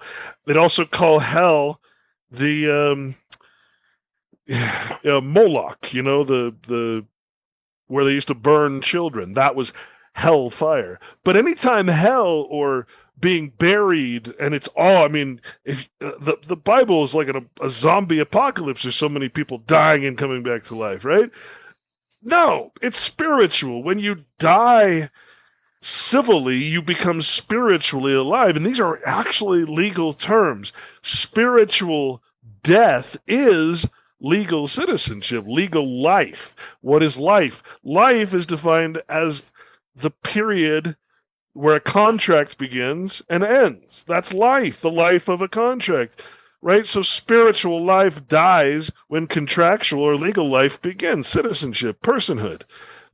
We are in spiritual death. We're in hell. That is the legal system, right? Yeah. That's the point. It's all metaphoric. And if you can see it for that, well, then all of a sudden you can read the Bible and you're going to find that it is the most beautiful, incredibly knowledgeable, fruitful thing you will ever read, but you can't read it literally, and you especially can't read it in English. You have to go and you have to look up every damn word because they purposely mistranslated it so that it can't be understood by reading it in English. You have to go back to those old concepts in the Greek. You never know, why does what's his name call Christ the Logos? Because Logos and Jehovah, for that matter, are terms that date back to the Greeks, the philosophy, right? I mean, this is way pre-Bible. So it's not like the Bible just created all this stuff. No, it was a bunch of different things wrote down and put together. And before that, the reason it's in story form is because it's that's the way they used to pass on knowledge, is these stories. The more ridiculous the story, the more you remember it, right? Think about all the things that you remember, and you remember the most outrageous or ridiculous things because they stick. So yeah, you're going to tell the story of the sea monster swallowing Jonah, not a whale. The original is a sea monster. No, there's no unicorn. Not the fable. No, it's unicorn. It's actually a scientific designation for a rhinoceros. But people being, I don't believe in the Bible because there's unicorns. I don't believe that the whale swallowed the... No, it was a sea monster. The kind they used to put God on would kill children? You're saying God would just kill everyone? What kind of God right. is that? Well, yeah, but remember, God has several different meanings, including kings, magistrates, and judges, right? So every time you think God is doing something bad, it turns out, well, you look at the translation, it's theos, godlike, or, whatever. It's never... See, in the original version, it always said Jehovah, and if it was anything else, you knew it wasn't Jehovah. But now everything's been turned into God or Lord. And they did that on purpose because they don't want you to understand it. They don't want you to know that it's the foundation of the law. Why do you think everybody hates it? You either are religious and you love oversubscribe. You love the symbol of the Bible, but you don't actually read it, or you are completely opposite. You hate religion, and therefore you don't discard want anything to do with it. Yeah, it's a ridiculous text. Why would I want anything to do with that? Right. Well, either way, guess who wins? The state. Yep, and you're not understanding it. Yep, exactly. Yeah, so Clint, with a lot of the work you've done has been in the light of what you said as a solution, charitable work, and I think that helping people understand these things and not asking for some big offering in return, or for them to always have to buy your products, or 30 minutes of promotions before you even get into the content every episode, because we all got to listen to how to support you. I find this a big problem in the truth and freedom community as well. I find you as an example who has not been doing this, although it may have made your life a lot harder, and you tried to plow a path that not everybody's going to go down, and but it kept me honest. Mm-hmm. You notice that? What kept me honest? Right. I don't charge. You don't have anything. to keep saying the same lines to get the same people to keep giving you the same money, because if you don't, they may not. You're not.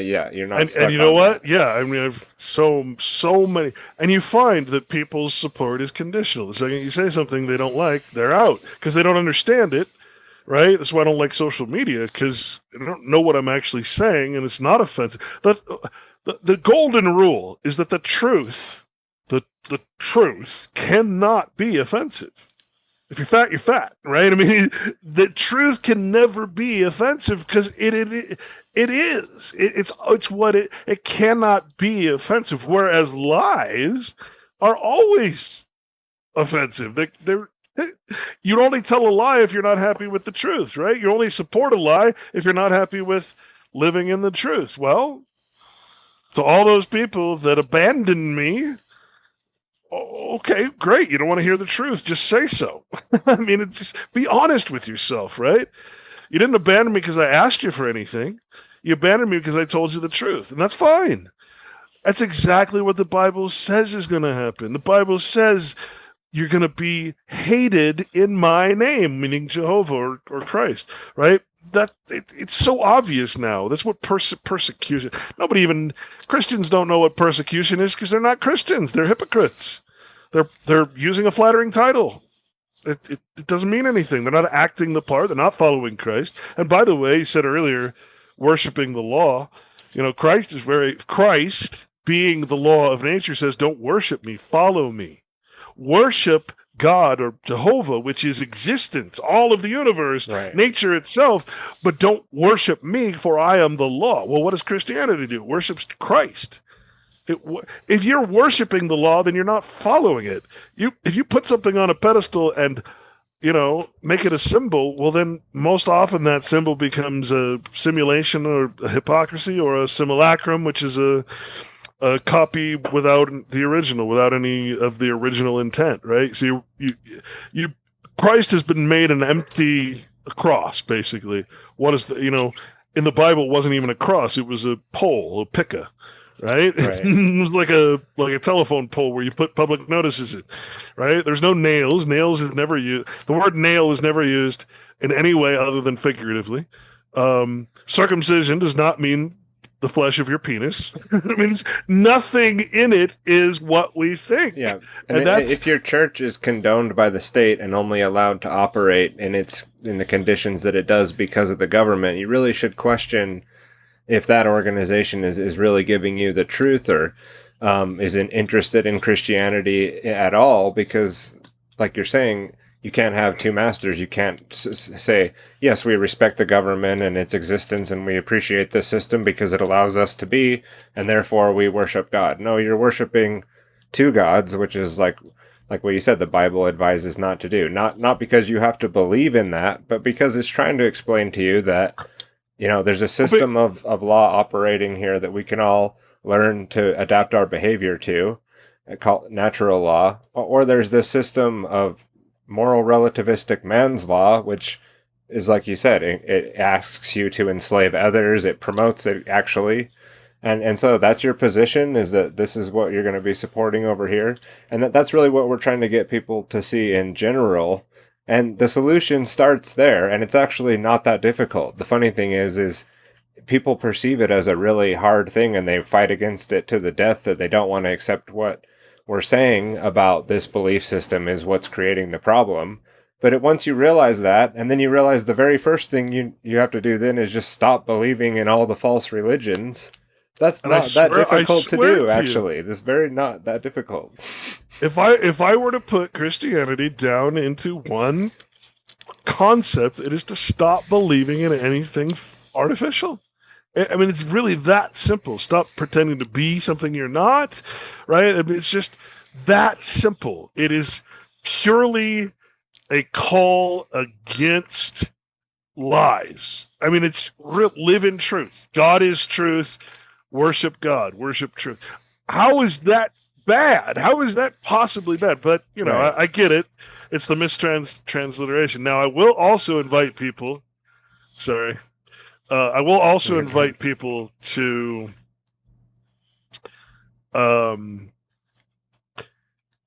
go into a legal dictionary and look up the word solution. And what it says is nothing more, nothing less than end of contract. You see, there's no spiritual solution. There's only in the legal realm, there's only the legal solution. How can you be spiritual and also be in a non-spiritual person or a contract, which requires persons, right? You can't be in a contract without a person. Okay? It's impossible. There's no law behind it, which is why anarchy is fundamentally, bad, because the whole reason they incorporate is to have that law. It's just a system of law. It's funny. But, the other aspect of that is, I'll say this, man. I think one of my favorite days. Oh yeah, I was just putting solution. I'm a little slow behind you, but yeah, there it is right there. I mean, that is, you want redemption? Well, stop looking for it inside of the system that enslaves you, right? That puts you into it. Right. We can't file right paperwork to become free or get a 508. Right. Yeah. Pull up the word atheists, right? Atheists is the non-belief in the existence of God. Oh, I guess you have to spell it right. That's how it's defined, right? The non-belief in the existence of God, right? One who disbelieves the existence of a God, a supreme intelligent being, disbelieving or denying the believing supreme. Well, okay. you got to realize that God and Jehovah are not the same thing, right? God can be applied to anything. If you pull up the word God, you're going to see magistrate, you're going to see pull up magistrate, it's judge, president, everything that's anything that has power over you that causes you to follow a law that is against the natural law. That is a God. That is your God. The woman at the DMV is your God if she makes you do things that are unnatural, right? So consider that the word Jehovah is actually a verb, and it actually means being. But right, it's not just a name; it's a concept, and very ancient concept that means existence. Right. Right. So really, what atheism boils down to is the non-belief in the existence of existence. In other words, when you're talking about Jehovah, what is Jehovah? What is God? When we say it, it means all of nature, the whole universe, everything as one, which is such a beautiful, beautiful concept. And they say that is the supreme being. But we're not talking about a being as in like some overseer, right? It's a completely neutral thing that is existence. It is the entirety of all existence. That is God, and you're a part of that. And the whole legal system's design is to take you outside of that and put you in a false existence, right? A person, right? An id, an identity. I call it the id entity, right? A false entity based on your id, your ego, right? So you got to think, man, if atheism is essentially then the non-belief in the very definition of Jehovah, which is existence, self-existence or self-evident, that which is not man-made is the best, thing. Well, then, what is atheism? Is just nihilism. Right. It's That's a all it is. non-philosophical position, and it's very shallow. I mean, if you accept your definition, then yes, it's contradictory. But I guess if you don't have a very in-depth philosophy, then you don't really care that you're in contradiction. But yeah, Well, but see what the trick is they thought, well, that's not what the word means. It means this. Well, no. Like I said, can you just be original and create your own word, call yourself something, and then define it? But no, you got to take words that are anciently accepted and understood and fit into the entire culture and structure of every culture and say, I'm this, but it means this. Right.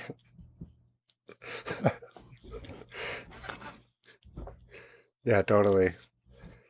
Yeah, I mean, that's how ridiculous we've all become, Right. Well, it's another reason to not look at the information you've discussed and gone through about the Bible. It's an easy rejection. Oh, well, I'm an atheist, so why would I want to look at anything that has to do with that?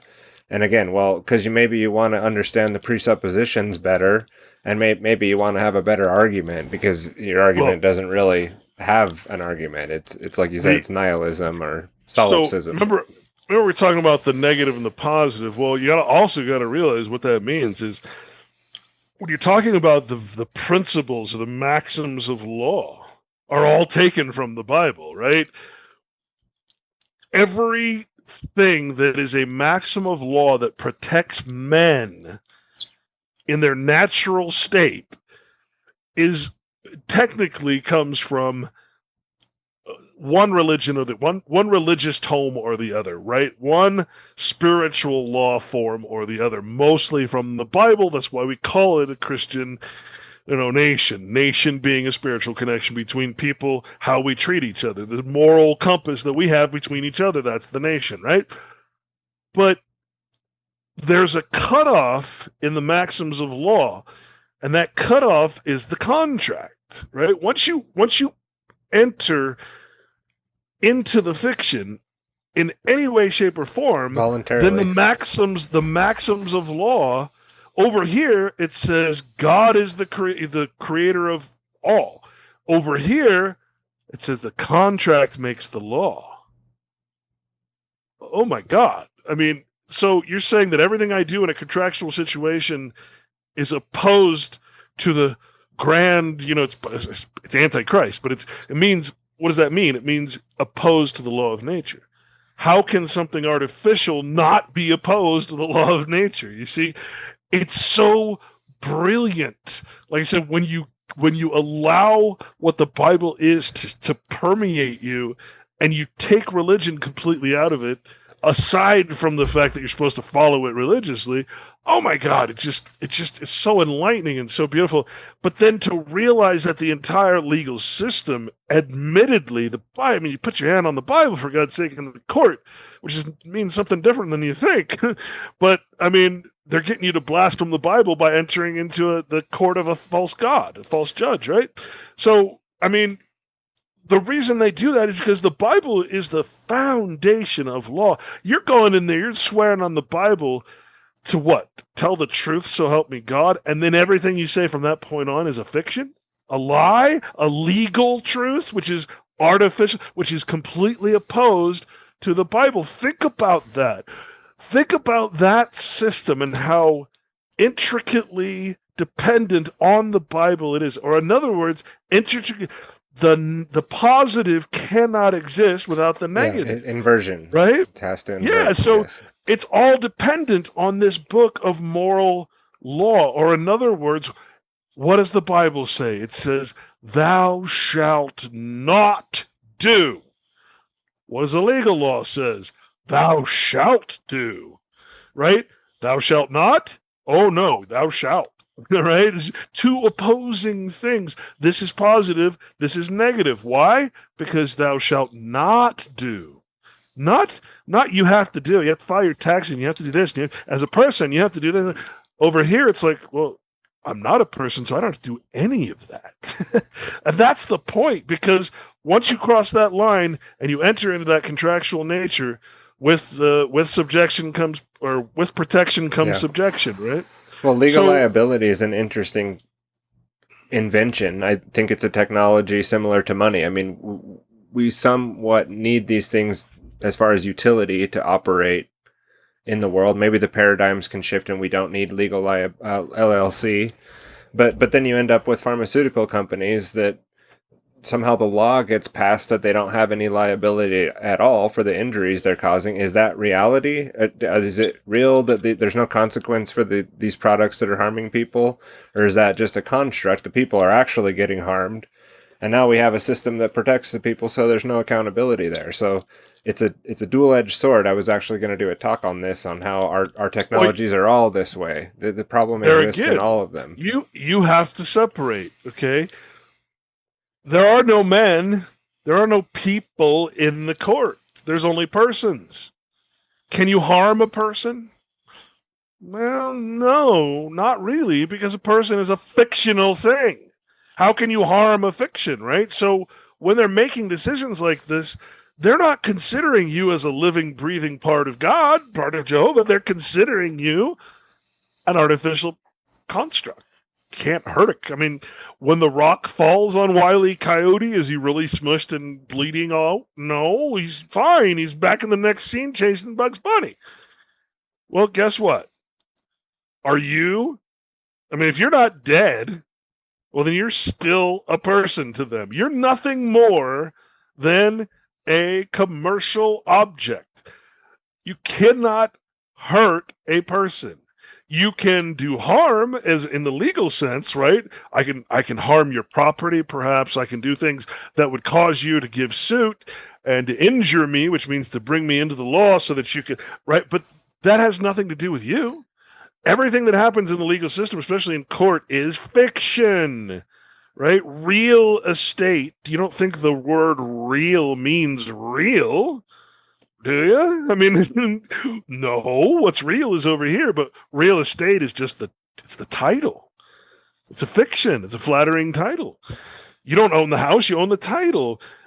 But the title belongs to the state. They own everything, really. So you own nothing, because everything you think you own is owned how? Through the person. Now, in nature, in your little community, again, if you have a nation of people, right, a spiritually connected people, well, then you have to have some system of understanding, call it law, that says you respect the notion of property. It's not a matter of I have title or I have paper. It's a matter of this is yours and this is mine, and you are welcome to, there's no boundary, there's no like physical thing that says this is, I have easements, I have right of way. These are things you have to actually feel. It's kind of like the diversity thing, right? It's kind of like the race thing. You're never going to, black people or any other kind of people are never going to be equal in the sense of racism, because you're not approaching it in a spiritual matter. You're saying we have civil rights, legal rights. You have to legally accept me as your equal, or as, that's never going to work. It's never worked in history. There's never going to be an integration because there's no spiritual connection being made. You're insisting that I recognize you as something that I don't recognize you as, which is black. And therefore, we're equal because we're citizens. We're right, but in order to have the civil right, you have to identify as something you're not, which is black. Right? I have to identify as white. And suddenly, we're at odds with each other because the thought of equality is not spiritual. Women are not equal because woman is not a term of nature. Man is a term of nature. I was going to say, you just triggered everybody, half the people watching know. But if you call yourself a woman, you've taken upon yourself a legal, civil title, a flattering title that puts you in a category that is unequal. And in fact, every time you get a woman's right or a gay right or this right, you're actually getting a right that I don't have. So you're not equal. You're actually putting yourself in a position that's higher than me, and that is not equality. It certainly is not equity. And using the coercion and violence of the state in order to enforce that view on other people. Right. So you've got no spiritual connection. You've not entered my soul, my heart, and proven yourself to be someone that I trust and love and can accept into my community. Instead, you force paperwork down my throat and sue me if I say anything, that's hate. Well, that's not a spiritual connection. So I said, we're not a nation anymore. A nation is the spiritual connection. We are all in hate. We hate each other. We've been trained to do. That's how you drive people apart. You try to integrate every culture and every religion. Well, I got news for you. That's one thing that's very important to say. You can't have two different religions because religion is law. You can't have two different laws. You cannot have a country that is based on multiple religions because remember, the religion is based on what? Okay, the religion comes after the book, after the law, right? The book of law, the spiritual law is written, it is put into story form, and then the religion forms and screws it all up. But you cannot put the Muslim law, the Jewish law, and the Christian law in the same place and expect them to somehow be allied or, one of the big misconceptions is the word Jew. It's very much like any other word in the Bible. It has multiple meanings, right? And it always comes out to mean something having to do with either Antichrist, against the new law, right, the New Testament, or being hypocritical, the Sadducees, the Pharisees, right? It's always someone that's hypocritical. When it talks about Israel, Israel was a spiritual people. It was not a place, right? There is no Israel as a place. It was a people, right? A nation. But in the Bible, the only time they talk about it is when after it got corrupted, after it became the actual word is Iudios. I don't know how to say it properly, but it's a word that literally means opposed to. This is why they don't take Christ as their savior. They don't take the law of nature as their savior, right? Again, what does that mean? Savior. What is going to save you? What are you being saved from? You're being saved from lies from the controls. What's going to save you? The truth, the law of truth.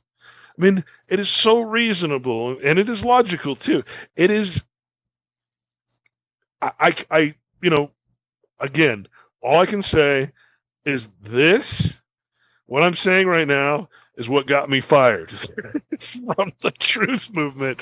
Because once you get to the truth, once you understand the international perspective, once you understand all of history is a frickin' lie, and once you read all these things, man, you can no longer participate in the fiction that is the truth movement. You can't And that's participate fine. in patriotism. I had you a can't. long time struggling with that, and you really helped me actually with an email that you wrote to me because I was asking some questions like 4 or 5 years ago, and I think you went and saw that at that time I had meetups locally talking about voluntarism and in the Fed, and you took the time to write out this long email talking about breaking down voluntarism and anarchism and the type that I took it in, I was struggling at the time to accept it, and it took me a long time to see what you were saying. And then when I said, "Oh shit," I've been thinking all these, and then I so clearly saw all the fallacies, and it drove me to say, I'm going to start documenting this and putting it down. And that was 4 years ago, and I haven't done a ton of that, but I'm going to continue to do so.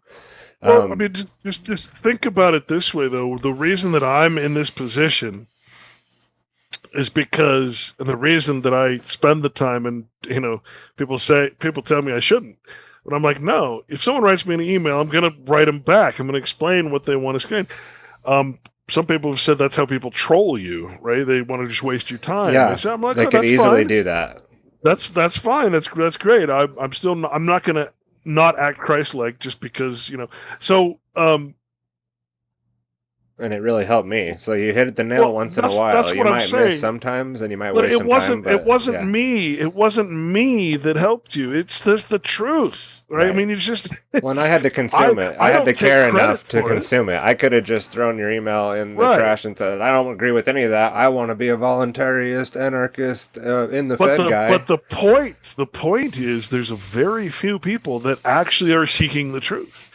So those who do, to me, it's worth the time to try to explain things, and help people along their journey, because I went through the same thing.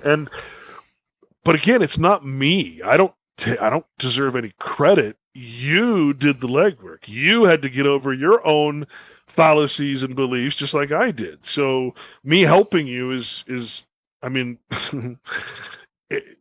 believe me, if you paid me for it, I would get less benefit than simply having another set of eyes that can see and ears that can hear, right? I mean, it's just you don't do this for money or even for credit, right? You do it because you realize, unless things change, it's an obligation, yeah. And unless we start finding each other, we're a dying breed, right? Things are changing so rapidly. Well, now you're like me. You can't take a compliment very easily, but yeah. Well, it's not that. It's just no. But it's true but you didn't have to do what you've done and still continue to do so, including this interview.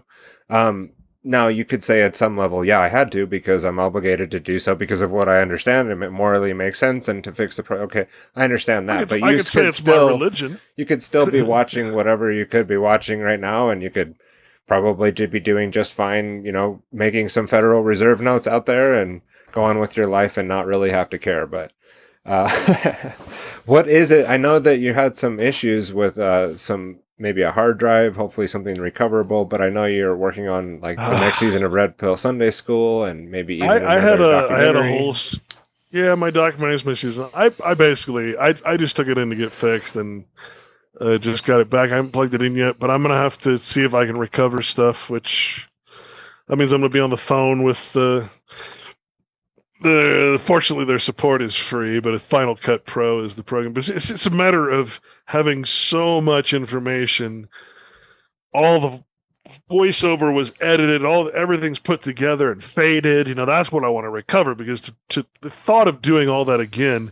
Yeah, this was a couple of years of the process of going through what we talked about, which is this understanding international law and how it works. plus plus there was a lot of debunking of the gurus out there trying to sell trusts and constitutional trusts and all that stuff. And it was all, a whole explanation of what a trust is and how it actually works and why what they're selling you is going to get you in trouble with the law. So hopefully I can recover it. If not, I don't know, man. I'm not sure. Lately, my only thing that I've been really working on was I'm doing a guitar course. Yeah, super interesting. I'm actually doing a something for myself just to carry me through. The first thing I'm actually going to sell,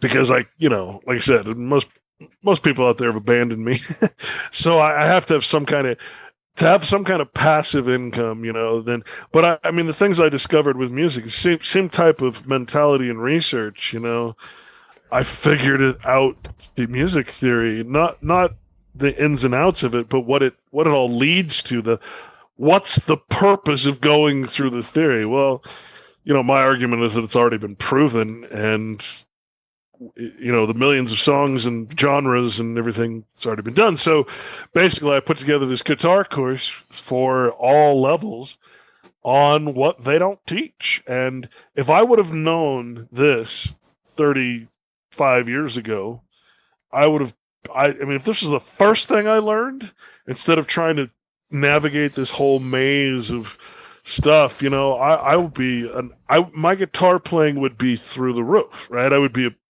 say professional is not even the right word. To understand music theory in the purpose, in it's like understanding the language behind something, right? Once you see it, it's like a pattern that you see, right. And it's actually really simple to see when someone points it out to you. But all these teachers, again, teaching should be a spiritual thing, kind of like what we're doing now, but instead, what is a teacher? It's like an attorney, man. They can make money by billable hours, right? So the teacher teaches one little thing. It might teach you how to sit or how to hold your pick.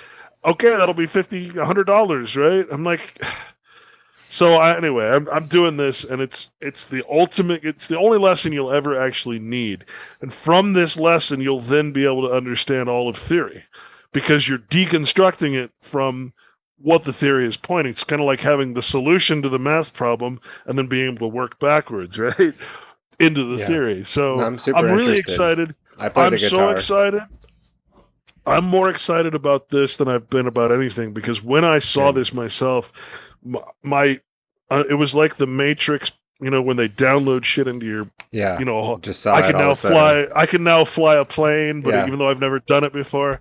Yeah, I can now play to any song and understand the theory behind it, the scale, the mode, the chords. All of it fits in this one pattern, and it's really amazing.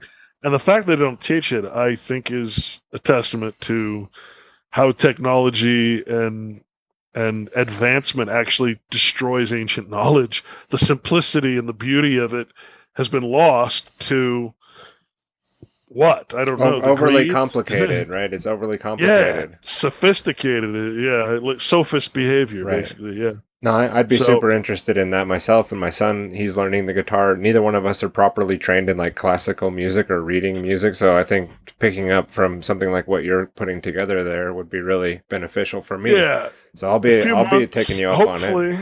Hopefully in a few months I'll have it done. All right. Now, and I'll post it up. Yeah, absolutely. And if I can link to it, I will. This is something rare. I have questions from the audience, so I want to make sure and get them in, if you don't mind, before we wrap up. I didn't know we had an audience.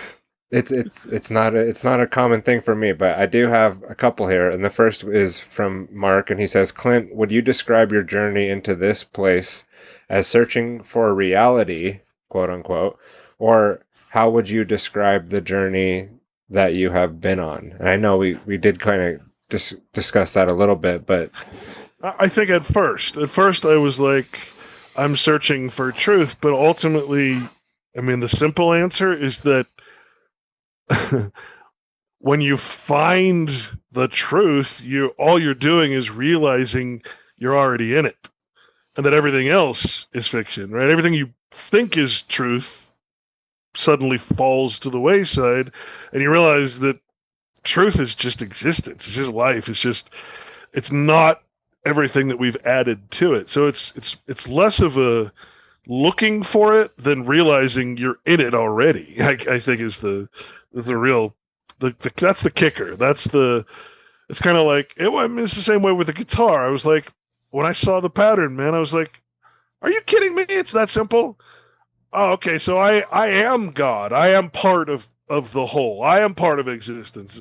And if I'm going to claim the rights of nature, then I have to act the part. I can't be something I'm not, and also, I can't be in a lie and then claim to be in truth and benefit from the truth. I can't benefit from the truth if I'm also benefiting from the fraud and the lie. So it's a matter of, it's like I said, everything over here is positive. So it's a matter of subtracting all the lies and the fiction, the history, and all this the stuff that you believe in, and just understanding that that you are the truth. It's nothing else. The truth is not something that you define. The truth is not something that you create. It's not something that you perceive. A lot of people will talk about that. It's our perception. No, you've been given this beautiful gift of only being able to see the beauty of things, because all the infrared and all that crap that we call science, right? You can't see it.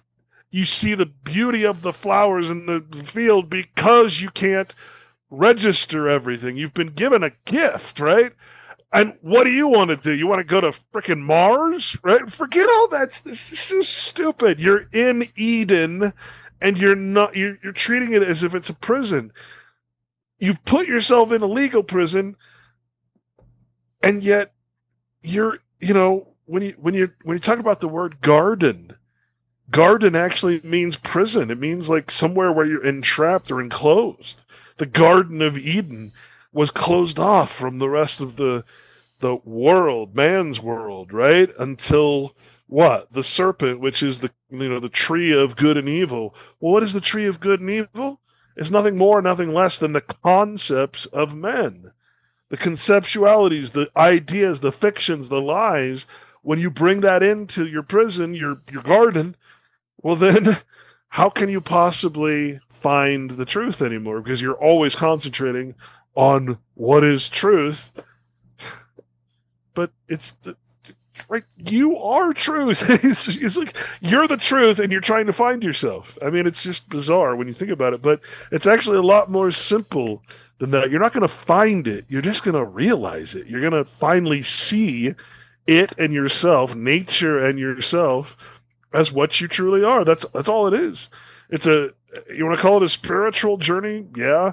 Finding your spirit again, maybe? I don't know, but that's my best answer anyway. Thank you for answering that. Yeah, that's a good contextualization of the overall conversation anyway. So, and also I'm going to just change his question a little because he's asking about specific things, but overall with this whole Doge and Elon Musk, and like you said, they're talking about auditing the gold and the Fed. What are your thoughts in general about all this? I mean, I think people don't really know how to feel. There's a lot of controversy. Does it matter? Is it important?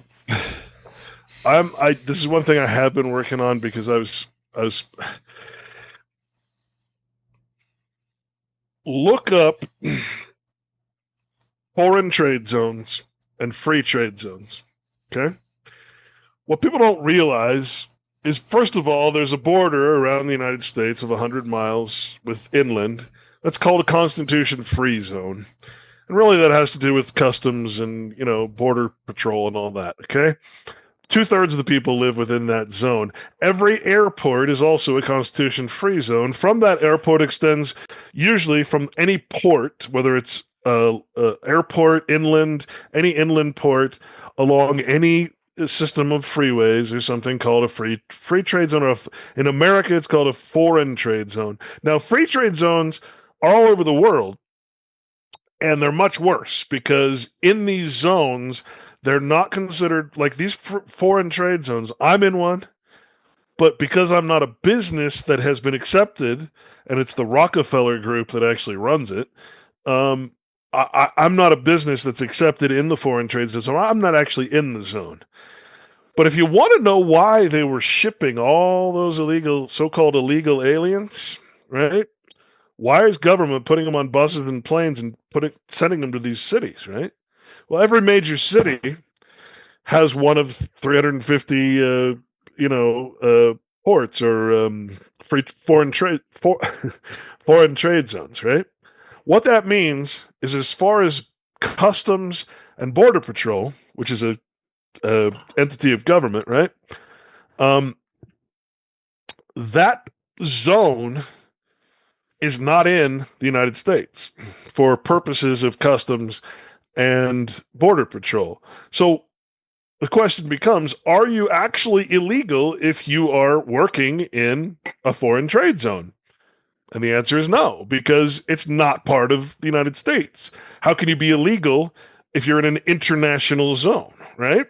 So when you look at the I-9 or the what are they called? Those forms that people fill out to do migrant work, you're going to find that in a foreign trade zone, for instance, if I'm importing and exporting something in a foreign trade zone, because it's not in the United States, because there's no customs, oh my God, the crime that goes on. This is the main source of smuggling and trafficking of people, drugs, guns, you name it. It's like organized crime government style, right? Um, I could ship things in. I could start in Mexico, for instance, where they have a massive free trade zone with now where Elon Musk is. Elon Musk operates only out of foreign trade zones and free trade zones. A lot of companies, like 3,000 companies, right? There's no duties or very few duties. There's no tariffs. Because what's happening is, because I'm never entering into the United States, I can leave on a NAFTA highway from Mexico, say Monterrey, where there's a huge, Tesla operation. I can drive on the freeway all the way up to Salt Lake City, enter this free trade zone, and because I'm on an international NAFTA highway, North American Free Trade Agreement, I've never entered into the United States. I've never left the technically the road, right? The what they call a virtual waterway, because water is international law, right? Law of the sea, maritime law. I've come all the way into the port, right? Whether it's an airport, or it's mostly airports, and from the airport is a 60-mile range that can be called part of the free trade zone. Rockefeller builds a lot of them. Their warehouses, Tesla's gigafactories are in them. So if my gigafactory is, let's say, IKEA operates in these, well, I can then, technically, I can hire out Swedish workers to come into, whether they come legally or illegally. They can come in with the I can't remember what that form is, but it's a migrant workers, basically. And because my import export business is coming from Sweden and dealing with Sweden, I can hire Swedish people. Well, if I'm dealing with Mexico, or if I'm dealing with China, I can hire Chinese people. All they have to do is get to the foreign trade zone, and they can work legally, because Congress created the Foreign Trade Zone Act back in the 1930s to, help with the Great Depression and everything. And it's been changed and altered. And now it's this whole system of basically zones that are foreign, even though they're in the United States, right? They're considered for border patrol and immigrant. They are not part of the United States. So all these shipments come in, and guess what? There's no customs. The only thing you cannot do in a foreign trade zone is sell products.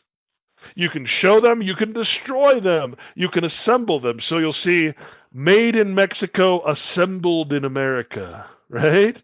That means Tesla made something in its German factory, imported it from one free trade zone to a foreign trade zone in America, and assembled it there, paid no tariffs, no duties, because, hey, it never really came into any country. It left one port and entered another port that's a foreign trade zone or a free trade zone internationally.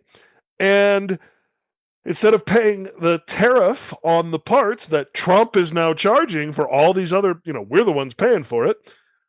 Well, guess what? You think Tesla's going to pay for any of those? Nah, man. Elon Musk isn't paying any of those tariffs. These guys operate out of foreign trade zones. So he's putting together the parts made in China or made in Germany. Hell, Elon Musk is the only company that is allowed in China to create a car company. Every other company there is either state owned, communist China, or private. He's the only foreign company. And guess what? His company, his Gigafactory, is built in a free trade zone in. So he doesn't care about tariffs. Of course he's going to support tariffs because he doesn't have to pay them. A lot of these big companies, if you're every automobile company, all the pharmaceutical companies, all the big companies that really are run by government, they're the ones that own it. They're the ones that have all the stock. They're the ones that do corporate governance. They decide, right? These are the main ones that you see in the pension funds and everything. They're all operating out of foreign trade zones, which means they're going to say, oh, we're creating jobs. Well, yeah, that's great, except those aren't American jobs. Those are foreign jobs in a foreign trade zone, right? And guess what? How do they fund it? They create a zone, and then they take your property tax, designate your property tax. They call it asset hunting or something like that, where they pledge all the future property taxes to improve the roadways and, in other words, the waterways that are going from each port, right? So then I can leave. I could import the parts from Mexico, put the car together in Salt Lake City, and send it to Canada as a full car. And guess what? No duties, no taxes, because I never entered into America. Now, if I try to sell the product in America, that's where the duties and the tariffs would actually be charged. There's companies, these foreign trade zones are now selling themselves as ways to avoid tariffs. And here you have Trump, who everybody thinks is, I mean, my God, you people are stupid, who's doing incredibly bad things for everybody but his family, his bloodline, and their corporations, right? All these things that are operating out of foreign trade zones. And yeah, so literally we have a system of ports all around the country, right? On every major highway and thoroughway, every airport is a foreign trade zone, which is not in the United States. It is not regulated as far as customs. They don't check your containers and all that. And the amount of crime that has happened over this history, from money laundering to where do you think, what do you think, how do you think the fentanyl is entering the country? How do you think all this crap is actually happening? You think these guys don't know that? Of course they know. You think Trump doesn't know that the drugs are coming in? I mean, come on. This is the worst open, secret, organized government crime I've ever frickin' seen. And what the worst part is, this is a complete loss of sovereignty. It's a complete and utter. I mean, if you can have illegal, we call illegal persons, right? Persons that belong to Mexico, persons that belong to, we're talking about their status, right? Come here, work legally without any documentation, without anything, because they're Mexican or because they're Canadian or because they're any country, because where they're working is not considered part of the country, and they're next door to me, or they're down the street, they're anywhere in the 60-mile zone that surrounds every airport. That is the reality of things. So you want to know what's freaking wrong with everything? You want to know what's happening with the tariffs and everything that Trump's doing? This is, to put it lightly, he is the president that has been assigned to implement what is called technocracy.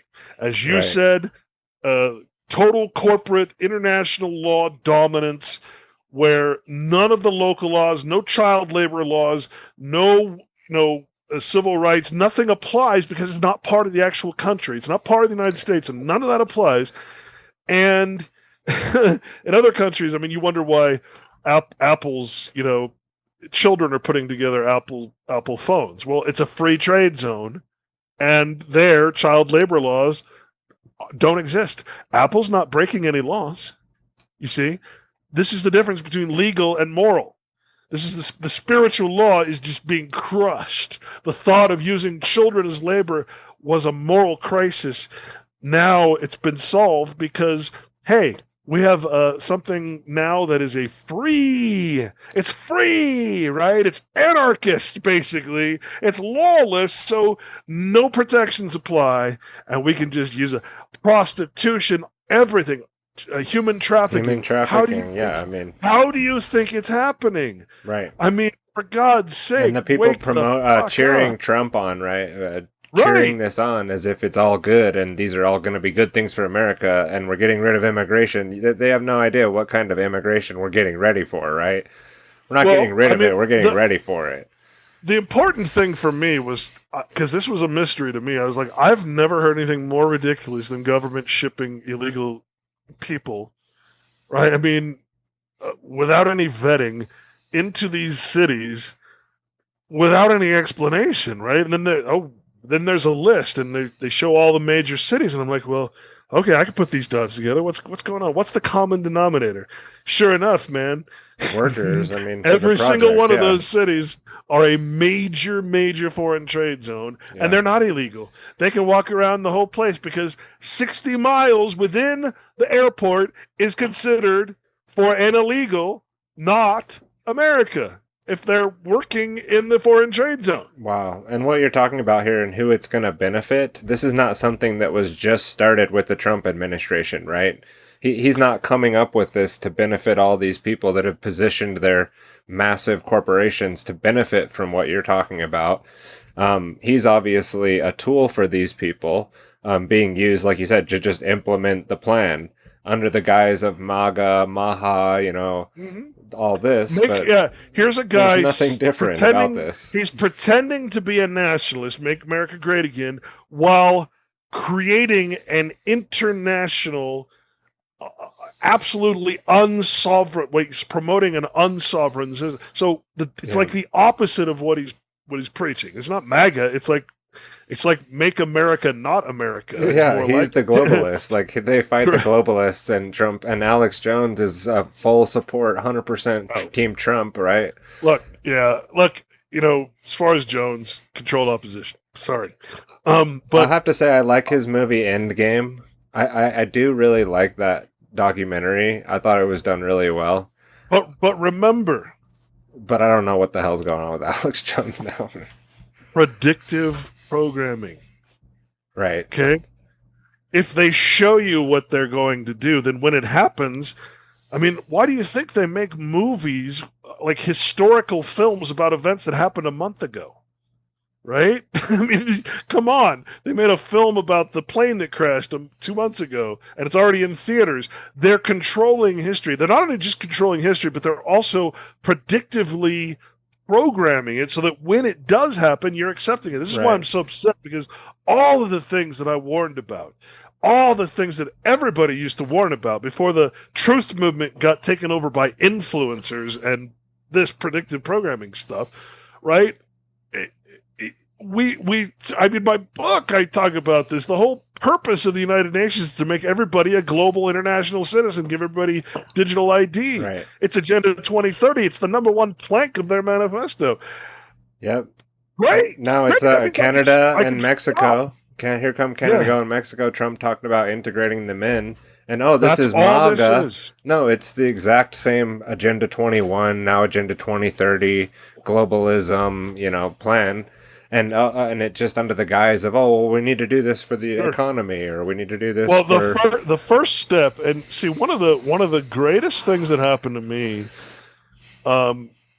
long story short, was joining up with RBN, doing my show on RBN, because I went down there to meet John because I wanted to see if he was the real deal, because I knew that he had a partnership with Alex Jones and they separated, but I think he was actually sincere. He was like the good guy in the relationship. The way he described it, but he said back then, and it has happened so perfectly. I just can't even I can't even fathom how this happened. Back then, 2013, Fox News was the bottom of the barrel. If you worked at Fox News, I was in LA as a sound engineer. If you worked at Fox Corporation, you didn't even tell people where you worked. Like, it was bad, unless you were in the movie section, right? But if you were at Fox News, you would, I mean, it was Mox News. It was the worst. I mean, everybody knew it was bad. They knew, I mean, it was horrible, right? And he says, Fox News is positioning itself to take over the truth movement, the patriot movement, the alternative movement, whatever you call it, right? And they've already started. They've got this thing called Patriot Radio. And back then, who was on? It was Hannity, right? And a bunch of other people. So they've taken, not only have they taken the truth movement and turned it into Fox News, again, the worst possible company, but they've polarized, right? They've made it the Republican, basically, platform, but it's really not the Republican platform. It's more like the takeover of the entire political party. And they're letting the other side, of course, collapse because, why? You know, you're always going to have opposition because you want controlled opposition, right? But the more you can make one side look ridiculous, the more you can do. That's why, I mean, look what's happening right now. What's happening right now is unprecedented. It should be looked at as horrible, but people are brainwashed, right? They're predictively programmed. They came to accept Fox News as the new truth movement. And, of course, that's why people are supporting Trump, right? Team Humanity. It's Team Humanity now, yep. Right, so he warned me back then, and I'm so glad he did because I watched it happen exactly what he said. The Patriot movement was going to be taken. And then I noticed they started taking over the advertising model, the selling gold and silver, selling health products that aren't approved by the FDA, selling things as if they are.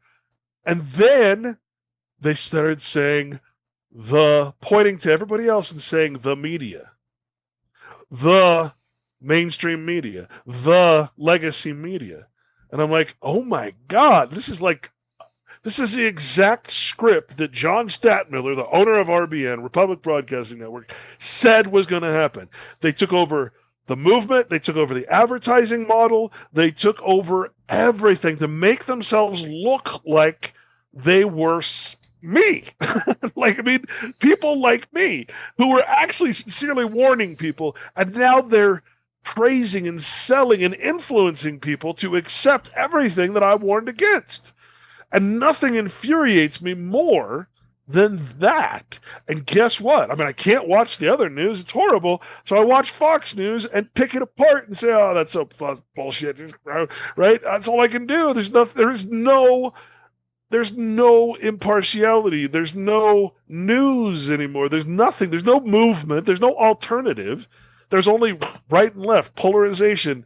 You know, everybody has been completely programmed to accept this thing that I was fortunate enough to be told was going to happen. And as it was happening, and I got to tell you, man, that's difficult. That is the most difficult part of my life, is to walk around having that forewarning and that foreunderstanding of what was going to happen, watching it come to fruition, and watching everybody around me fall for it and divide themselves and start hating one another.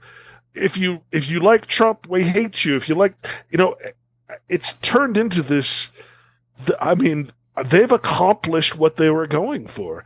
And to me, of all the things that happened to me along my 20-year road or so, that was the one thing that really caused me to see things, I think, to see the control that's made to look like it's not controlled, to see that control, to see that predictive stereotype and programming, to see how they control us and how they can influence us to start loving, as the Bible says, to love what you should hate and to hate what you should love. They've done it. We are there. We're no longer a nation, and they're turning a spiritual connection between people. They've turned us into purely international slaves. And now you've got, I think, all these gurus that we've been exposing. I think they've got to be agents. They've got to be paid. There's no way they can actually believe what they're saying, especially after we just prove everything they say. Right? They always lose in court, and people still support them. I think they are, because they're not getting arrested for fraud, for defrauding people. I think they're part of the transition team. It's like another horrible Matrix analogy, but the people in the Matrix can be taken over by an agent at any time and not know it. So they may not be willful, but they may just be dupes and not know that they're dupes. But in some cases, I think that's how it works, right? That's just the Milgram theory, right? The Milgram experiments, where they caused the agent to basically kill somebody because the guy in the white coat told him it's okay. Yeah. Right. So now we're getting into the real issue, which is, some sort of deep-seated trauma within human beings that can be exploited. And then once you know how to exploit it, yeah, the Milgram experiment is another thing in the truth movement that just gets repeated infinitely, right? But there is some value there, because it's just like the Ash experiment, where the guy knows what he's seeing isn't the case, but he'll say what he's seeing isn't the case because it's just the psychological conditioning, right? The reason that Milgram's so important that people don't talk about is because, and he says it, his whole point was to express what agency is. See, citizenship, everything is based on agency, the law of agency. There's a great, it's called the Treatise on the Law of Agency. It's an old treatise.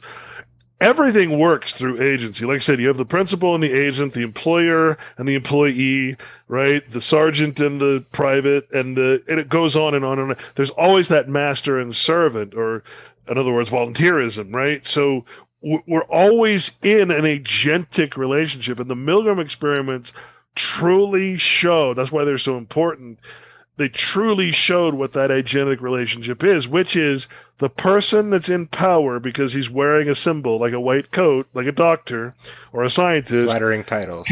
Can tell you, right, can express this power over you, what the Bible warns you against, right? Don't put faith in flattering titles or false gods. And then that agent, because the guy in the white coat told the agent, you are not responsible. Anything you do, you're doing through me. So if you shock this person to death, it's me who did it, not you. Okay? Well, this is how they get soldiers to kill people. I'm a soldier of the United States government. I have a license to kill. Right. No, you don't. Your person does. You do not, right? But because you've accepted the fiction, because you've accepted you believe in the lie, you believe in the title, even though you're a private, which is unflattering, right? You still believe that because your principal told you, right, as an agent, you can act through me and not be responsible for your actions. And you can't pee unless you're given permission, right? So this is from the beginning. It's Prussian education. This is not something that's by accident. This is a model that's been implemented on purpose to get you to, follow orders in that way. So I don't know if so much that's just because we're traumatized. It's also nurture. We've been programmed to think this way from the school system, essentially. There was a quote by one of the presidents that said, if this system gets destroyed, it'll be destroyed from within. So that's what's happened. It's been infiltrated in ways we can't even fathom. And one of the interesting things about the nation-state model is that it's doomed to fail. Like, it's always going to cause controversy and pain and war and everything else. So the idea behind setting up an imperfect system is always to form a more perfect union, right? Just like the Constitution, form a more perfect union. Okay, well, perfection in law means settle debts.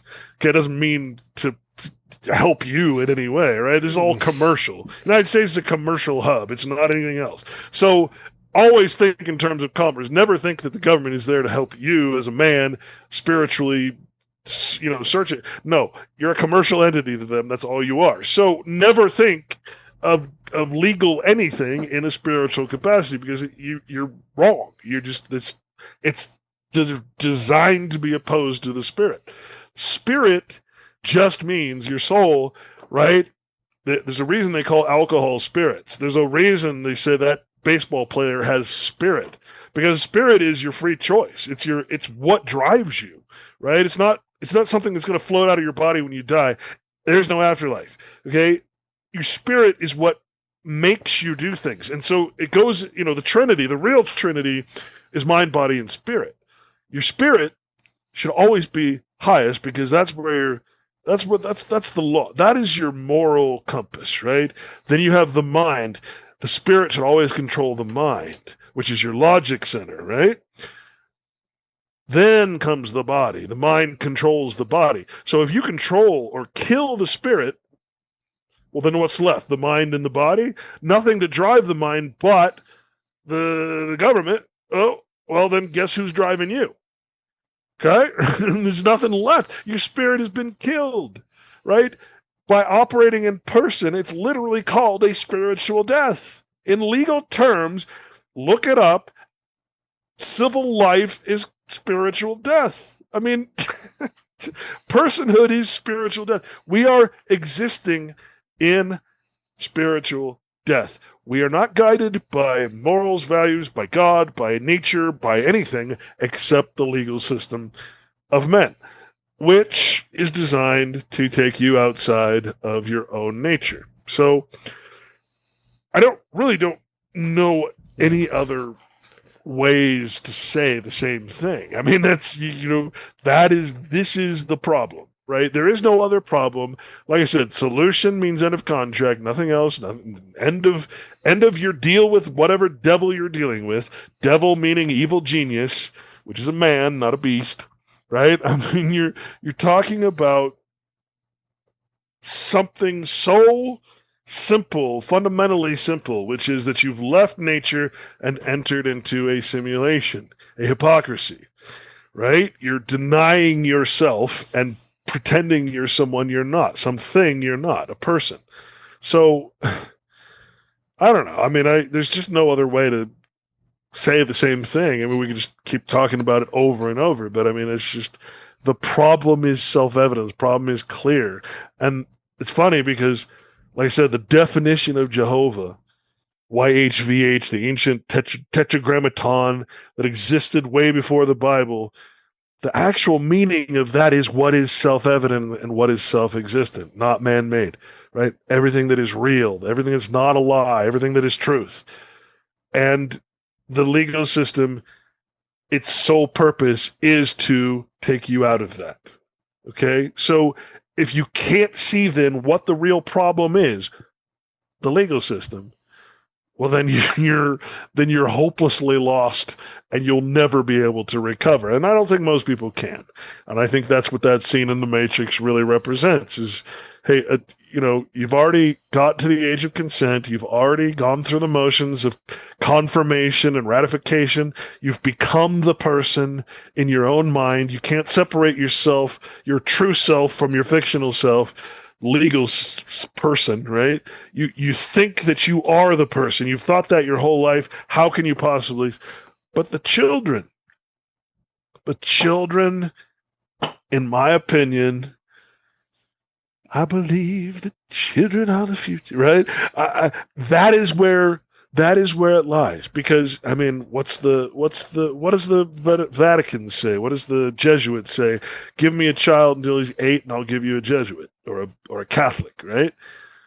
That is where the real brainwashing happens. And once you reach that age of consent and you start acting the rest of your life in commerce, I mean, there's no redemption. There's nothing you're going to do to get out of it. Everything you do is inside of it. All these gurus selling you paperwork and shit.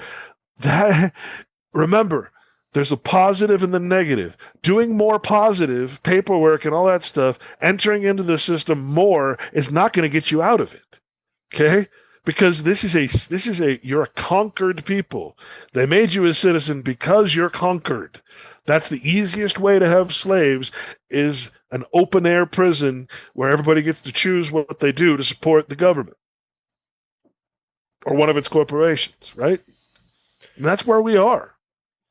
And until that is understood, there's negative truth movement. There's no coming out of this, right? It has to be seen. It has to be understood, and it's not going to be seen basically until everybody's already taken the mark. And I think we're about at that point. So, and the mark really just being that you operating in that person without even questioning it, I guess, right? And daily your life is lived 100% in that world. I would consider that the mark. I don't think we're waiting for a physical thing to happen. Not a physical mark, but you could consider that biometrics, when it goes from me showing you a piece of paper that says I am Clint Richardson to my identification being part of my natural self, I would say that's the mark.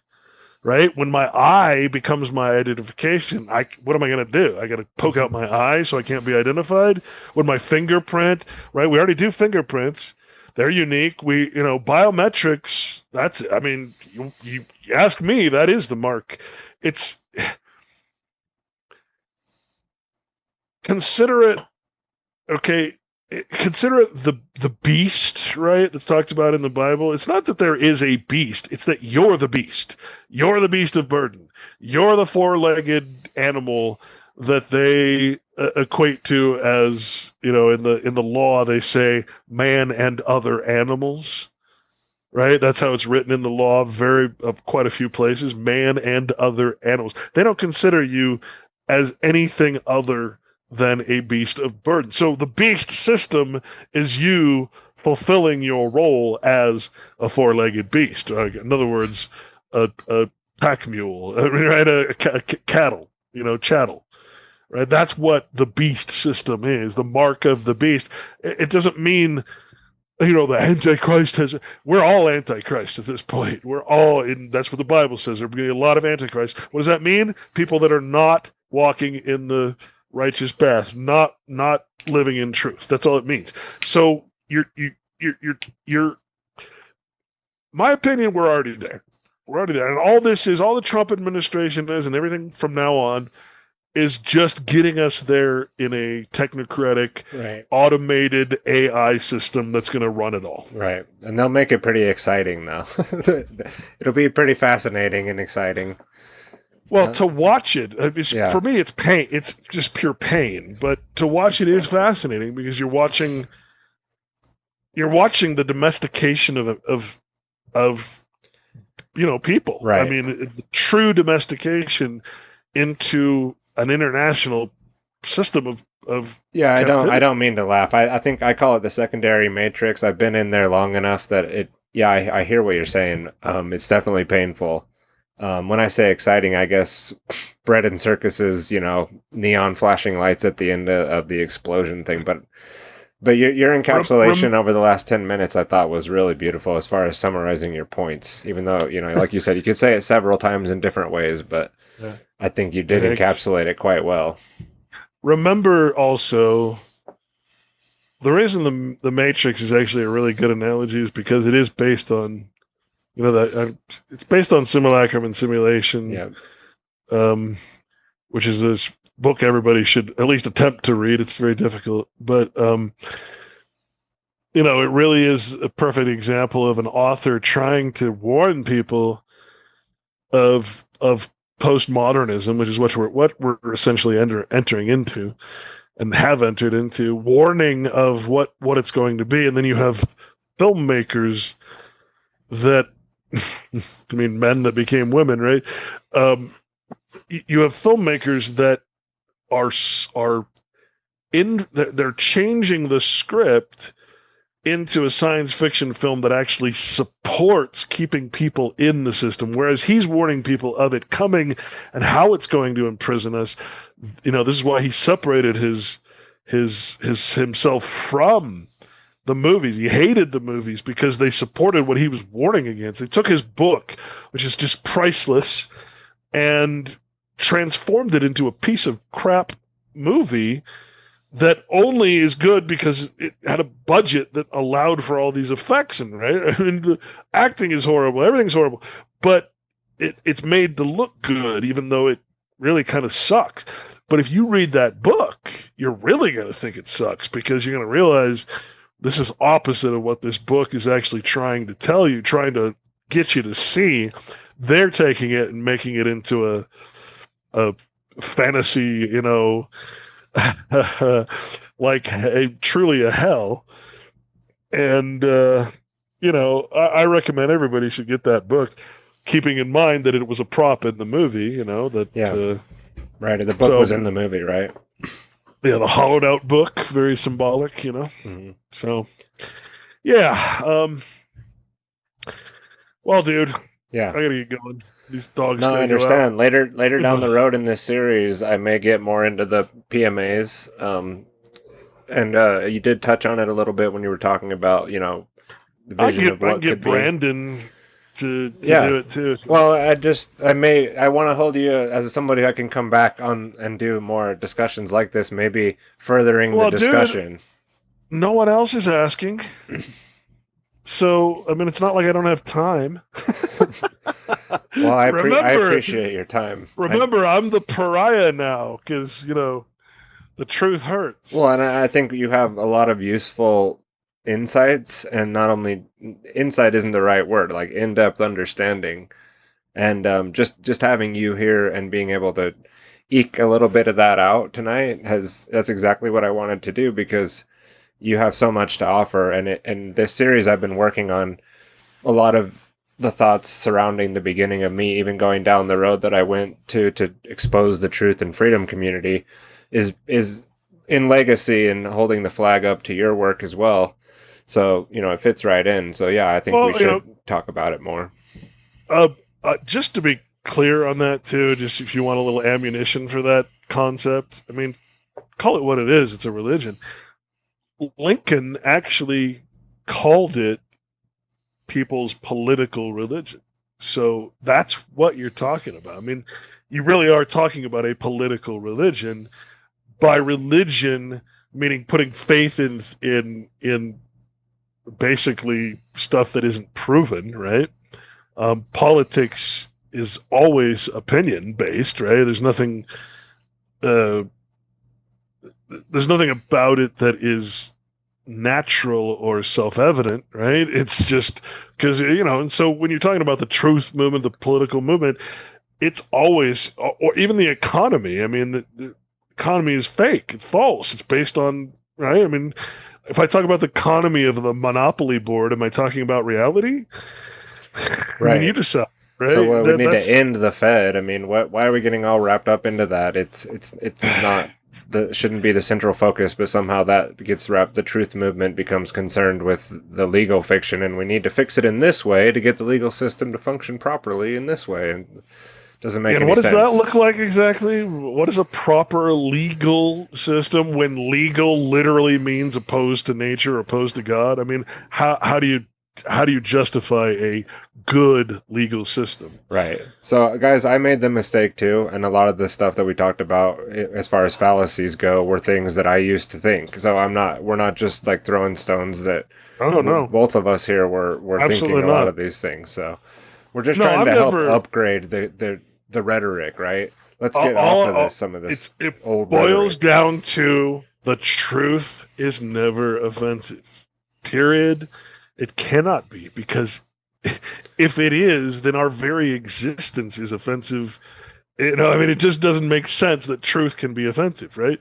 So anything I say, like I said, I believed a lot of this stuff. I mean, I was I was part of the end of the Fed movement, until I saw through it. And then it's your responsibility not to support something that you know is a lie. So, right. Well, it's apparently I'm alone in that. Yeah, it's Upton Sinclair. We'll end it with this: says it is difficult to get a man to understand something when his salary depends on his not understanding it. So or I would say when your persona, when you've created a whole persona around this issue, and then we're trying to get you to say, what you're saying isn't correct, and A, it's not even the real, and B, it's not the real issue to even cover. It's hard for them take to that see even that. further. I would say when your pension relies on it, because that's what Social Security is, right? So if your pension, you're what you're going to receive in the future, and that's why Samuel Johnson, when he wrote his dictionary satirically, he said pensioners are traitors to their own country. Because exactly what you just said, you have to believe in order to justify receiving the benefit, right? It's the same payment. for the truth and freedom community fallacies, though. That they're relying on the fallacy. So it's not even just a belief in government, but hey, I have the solution over here. We gotta end the Fed, so let's do this. It's worse a false now, path. though. It's so much worse now because they're really selling it. They're it's not. Oh yeah, before, it's everywhere. Before it was actually, I felt like I was an activist. I felt truly good about what I was doing, but now, I mean, just watching people sell, they take what I say and they twist it and sell it as a product. I'm like, no. Yeah. Well, and then I watch people literally worry themselves to death about the economy, and I do mean literally to death. And it's amazing how that particular concept of the Fed and the problems with it is how psychologically impacting that is. That something's wrong with the financial system. What does that symbolically mean? It means something's wrong at home with the things that run the world. Well, that's a big problem, right? And that's going to end up causing you cancers or all kinds of different psychological, physical ailments. So we're really trying to help people relieve the burden. It's like Beth Martin said, like, here I am with the good news, and like nobody really wants to hear it.